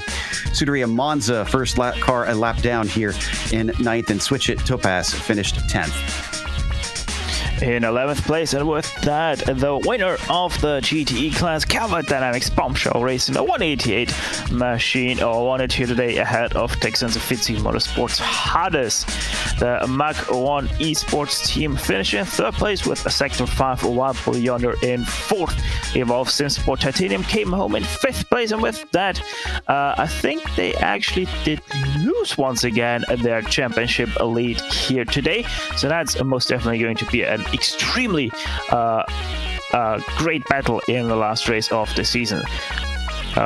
Sector 5 Black Ball came home in 6th place with Middle Finger Racing in 7th. That's also 17th overall, with the Apex Racing Group Atlantis in 8th place. Black Tree Race Crew in 9th place. 10th place went to Speedworks Racing. 11th to Kinetic Racing MTEC, the 27 machine. Hard Promises Racing finished in 12th, Howler Racing in 23rd, and then there was also a few cars that did not get classified here today, or rather did see the finish flag in the GTE. So let's head over to Sam and the GT4s. Yeah, and here you see all 7 of GT4 cars that made it to the end of the race, all on the same lap, with Jordan Johnson bringing the CMSRacing.com number 178 machine home in 1st place ahead of a 26 car. Despite an internet connection dropout earlier on in the race, they came home in 2nd place ahead of their Missed Apex F1 podcast team Porsche teammate, the only Porsche in the field, finished 3rd in class. CMSRacing.com Team 2 came home in 4th, the number 179, and rounding out the GT4 field, there was the 896 Grid Life, the 282 Mad Sim Racing, and the 041 Grid Life. And there are the names of teams and drivers that will want to forget today's race. But here's now we're catching up with some drivers, Joe, who are celebrating. And the first question I have to ask of both Christian Challoner and Sam Roush: did you intentionally try to qualify at the back after what kept happening in the previous races? Yeah, no, in a way. I mean, I went as fast as I could. That's about as fast as I could go in qualifying. He was on a full tank, in fairness. Oh. So kind of, yes. You just didn't tell Sam what was going on, I guess it sounds like. Well, that was quite the Cinderella story, especially towards the end. We were following your progress as you two were climbing up the order. When that caution happened, tell us about, what was the debate like behind the scenes on when to pit or if to pit? I'm gonna let Sam take this, because if it wasn't for what he did in the first 3 stints, keeping us up there high enough to actually make that work, then we wouldn't have been able to do what we did. And so the whole strategy was, we started from the back clearly, and I do a lot better in road races. I can't really practice to get really consistent, but in races I can get into a rhythm, and the whole goal was just to stay on the lead lap in position with some decent track position. So hopefully when that caution did come out, or whenever Christian got in the car, we could kind of do something to get some track position so Christian could really attack and go for the win. Well, for us, we were on the edges of our seats. We heard some chatter about the fuel saving towards the end, how much you were having to save. And I thought I heard, is this correct, that if you had gotten that one more lap, would it have not made it to the line? No, we would have made it. So the entire thing really came down to whether we were going to get that extra lap or not. And we kind of worked around the idea that we would. And through 8 laps to go, I think, was when we realized it was close. I think something like that. And then I had Sam telling me how many predicted laps we had to go. I think all the way to 2 to go until we were like, yeah, okay, we're sure. But it was actually kind of helpful, because in saving it, we reduced the likelihood of getting that extra lap anyway, and eventually we didn't get it. So we were actually a lot to the safe. We definitely could have done that extra lap because we were working around it the entire time. Sorry to interrupt, Joe, but I just want to point out that Samuels are pretty good at counting laps. Sometimes. So as we let you guys go, obviously you've done the official iRacing team proud. Is there anybody you want to thank for today's victory? For me, Christian working on the car to making it where it was stable so I could at least keep it on track and kind of attack a little bit during that run, because in practice I was kind of all over the place yesterday. And then a shout out to our other teammate, Joel. He wasn't able to be here today. He had to do some personal life stuff, so shout out to him. Yeah, I would pretty much echo the same thing right there, only with one addition to it. I see obviously a lot of cars in the field are running the Racing for John hashtag, and I need to get that on our car as well. And that whole campaign has really been really cool on the GoFundMe side of things. It blew past $6,000 last week after only being up for a couple of days. So really appreciate all the support for John on that. Obviously a big part of the majors, a big part of pretty much every iRacing team on the roadside that I've been involved with since the start. So a shout out to him and a shout out to everybody who's helped with that campaign. This was a fitting tribute, I think, to him, this win today. Up next, we have Stefan talking to our winners in the GTE class. It is Kurt Crum and James Walker. Yeah, and it's finally a win for the Bombshell Racing crew. Have tried many times, were there at various points in races, but always came short, guys. How good does it feel to be in victory lane today? It feels pretty dang good. We've been right there a couple times, so it's good to come out with one. Yeah, and you pretty much were able to put down the base layer of this success with how well organized you were in the first part of this race, because obviously once the caution came out, everybody knew in the GTE field that you're good to go till the end. So talk us through, how did you get to the point where you were so comfortable out in at least the top group always, and then obviously to come out on top? The start of the first stint wasn't quite what we were looking for. We kind of got separated from the lead cars. But, we were thinking we were going to not need to change tires potentially, given the nature of the track. So, I just focused on trying to preserve them as much as possible. And then when I was handing it over to James, he just kept up the trend and put in some real solid laps and had us where we needed to be.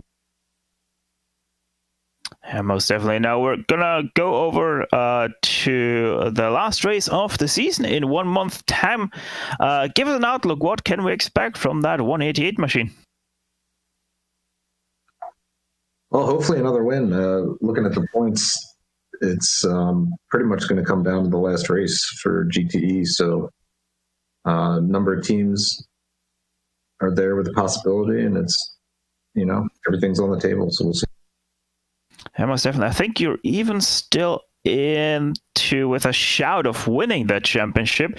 A few things have to go your way, but most definitely not completely out of the race there, if I remember correctly. So yeah, guys, once again, congrats on today's win, and all the best for the next race, because it is going to be quite the race at the Nürburgring Grand Prix. There we go. I was searching for the name. So yeah, hopefully that Corvette can perform there as well. Fingers crossed. All right, that was your GTE leaders, Kurt Crum and James Walker right there. And next up, it's Samuel Ryman talking with your GT4 winners of Anderson, Stevens, and Johnson. Yes, and we have all three of the drivers in here in the booth, so I'm going to talk to you in chronological order. Anderson, you were the first driver in the car. Unfortunately, didn't get off to the best of starts, but you kept it in contention. I had a really kind of a hair-raising moment, I think, on lap 2 when I overbroke going into turn 1, and it was almost all over. So I had to intentionally kind of cut the chicane to keep from the wreck there, but settled down from there, and it just got better and better for us. Yeah, because throughout the GT4 field, there were only 7 cars that started, but 7 or 8 cars that started, but you were all in contention all race long. Were you worried when you dropped back, or did you know that with the slipstream and maybe a caution, you guys could get back in it? I knew we could get back in it because I knew Brett and Jordan were going to be in the car after me, and their pace was really, really quick. And I felt like if I could just sort of keep us, within that 10 to 15 seconds, that they'd be able to do their thing. And so I wasn't worried so much as I was frustrated. To your point, the back and forth with the slipstream, it was like you just couldn't easily shake anyone. But it was fun. It was really fun. So then Brett got in the car. Brett, you drove through the middle of a race, and obviously that's when we got that pit stop that came into play late there. Was your team anticipating that caution? Had you planned for it? Did it work out well for you?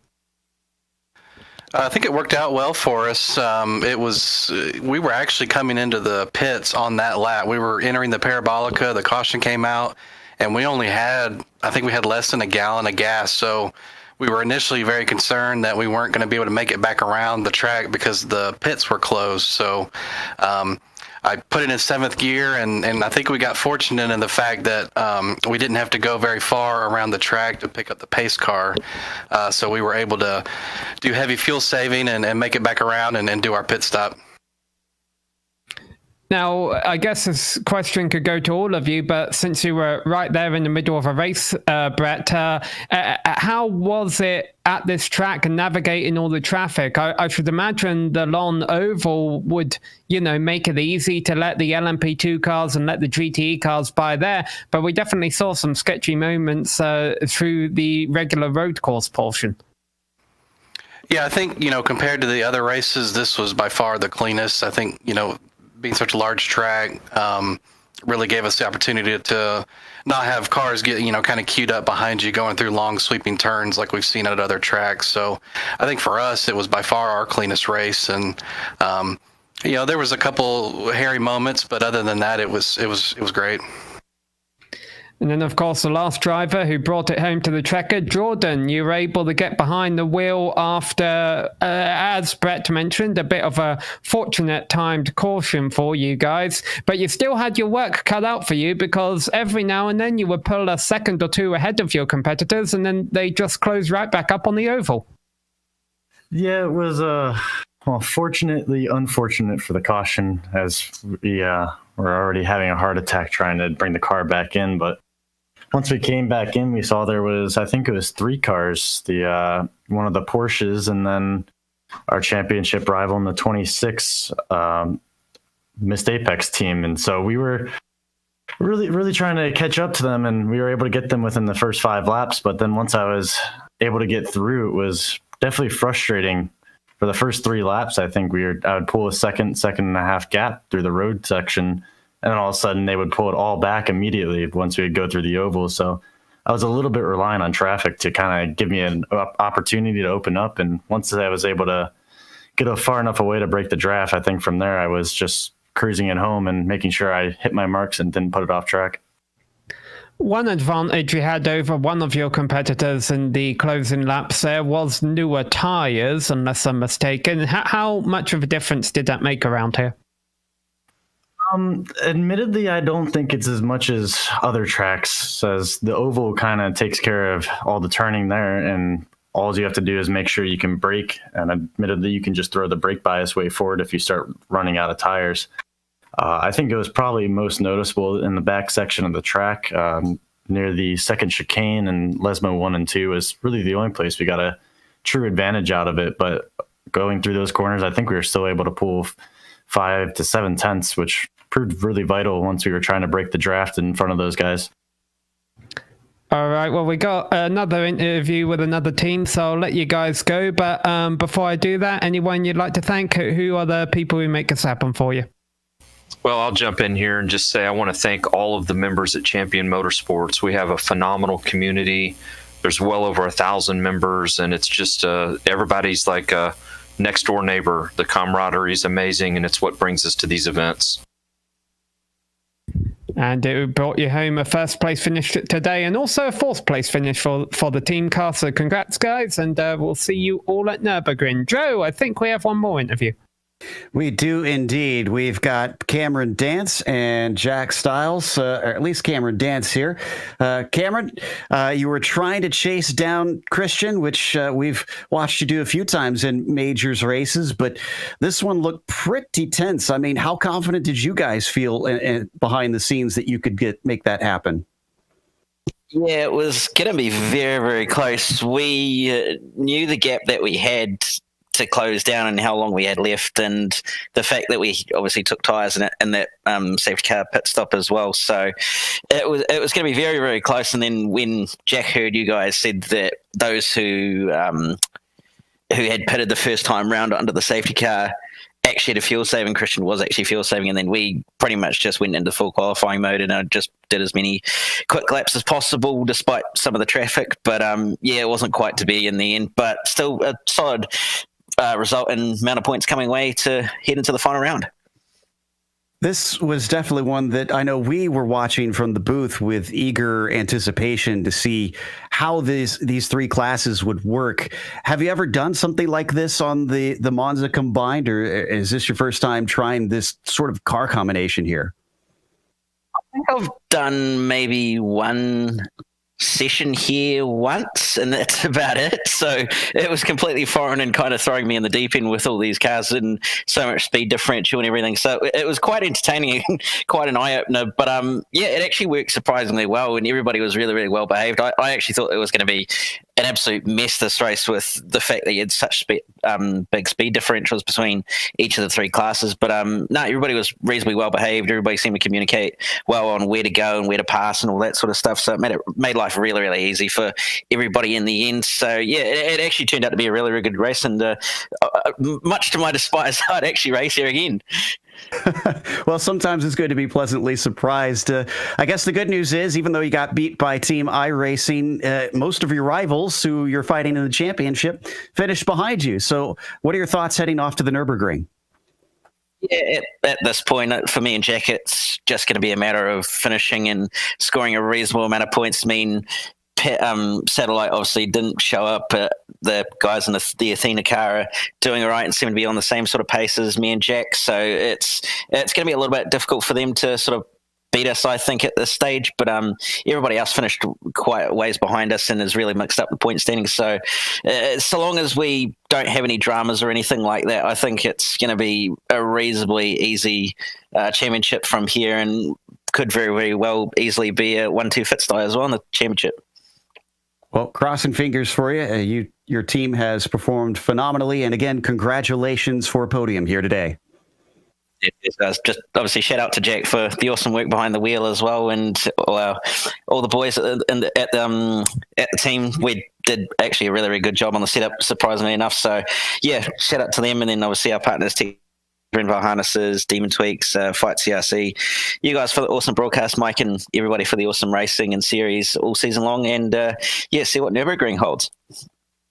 That was the Kiwi Cameron Dance taking second for the Aries car. And up next, Steph has caught up with Philip Morton. Yeah, Philip Morton, who, if I got the calculations correctly, has taken over the championship lead in the GTEs with his teammate. Now, Phil, it was one of the most quietest races you could ever have in a GTE around Monza. Talk us through it. You said it all. It was really quiet for us. We were in no man's land for most of the race. First stint, I was trying to keep on the back of Andrew's car because they had awesome straight line speed. I knew we had the gearing to keep up with them in the draft, but I knew that they had like 3 kilometers an hour over us on top speed. So that was just the name of the game there. Unfortunately, a little bit of a lock up into the second chicane put an end to that. So it was just a case of pounding out the laps and hoping we could catch back up if anything went wrong. Then we had the safety car, which was huge for us because we needed to pit the lap the safety car came out and the pits were closed. Ooh. So we got around 2 laps on 1 lap's worth of fuel. After that, just try and keep it smooth and out of trouble. And we managed to avoid the wreck into first chicane and managed to somehow get second. Yeah, now coming back to the safety car, the pit stop itself, it should take tires there. And would you do the same thing again if you'd have to choose? Probably not.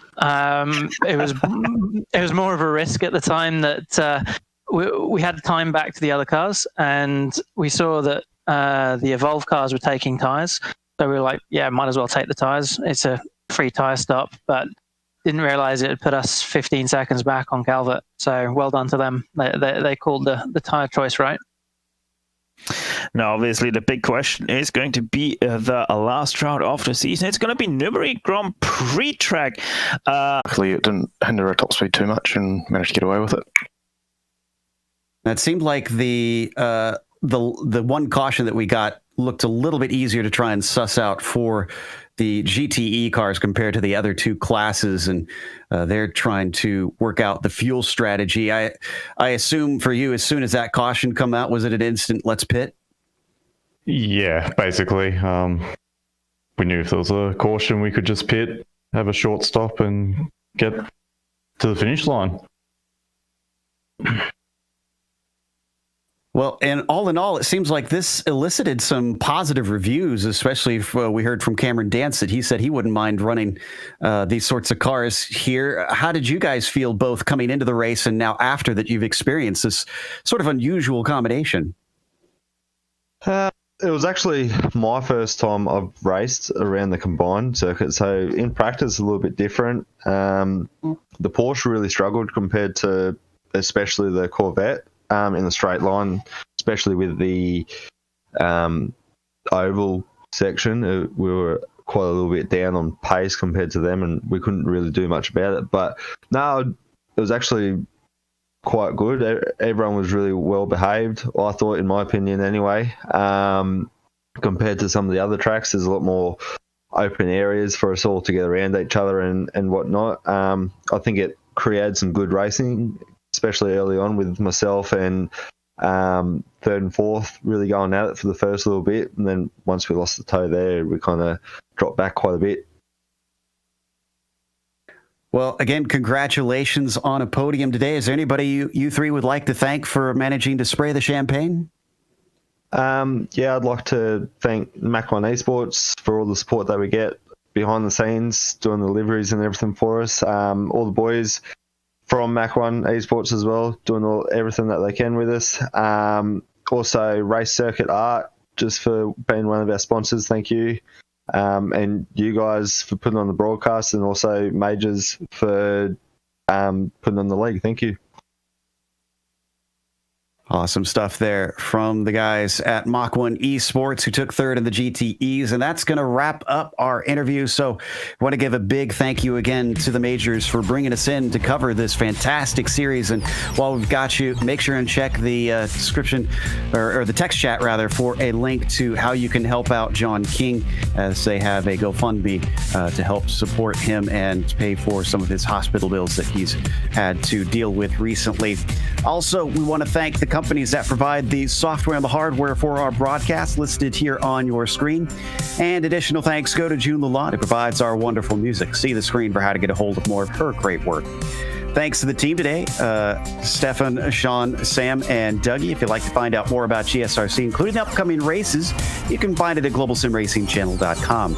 Also, check out our social media with our Twitter being at GSR Channel, Facebook, Global Sim Racing Channel, and Instagram at GSRC_Graham. If you'd like to support us, our merchandise store is simply gsrc.storeindy.com. But we keep a link in the description below, so it's nice and easy to go and click that.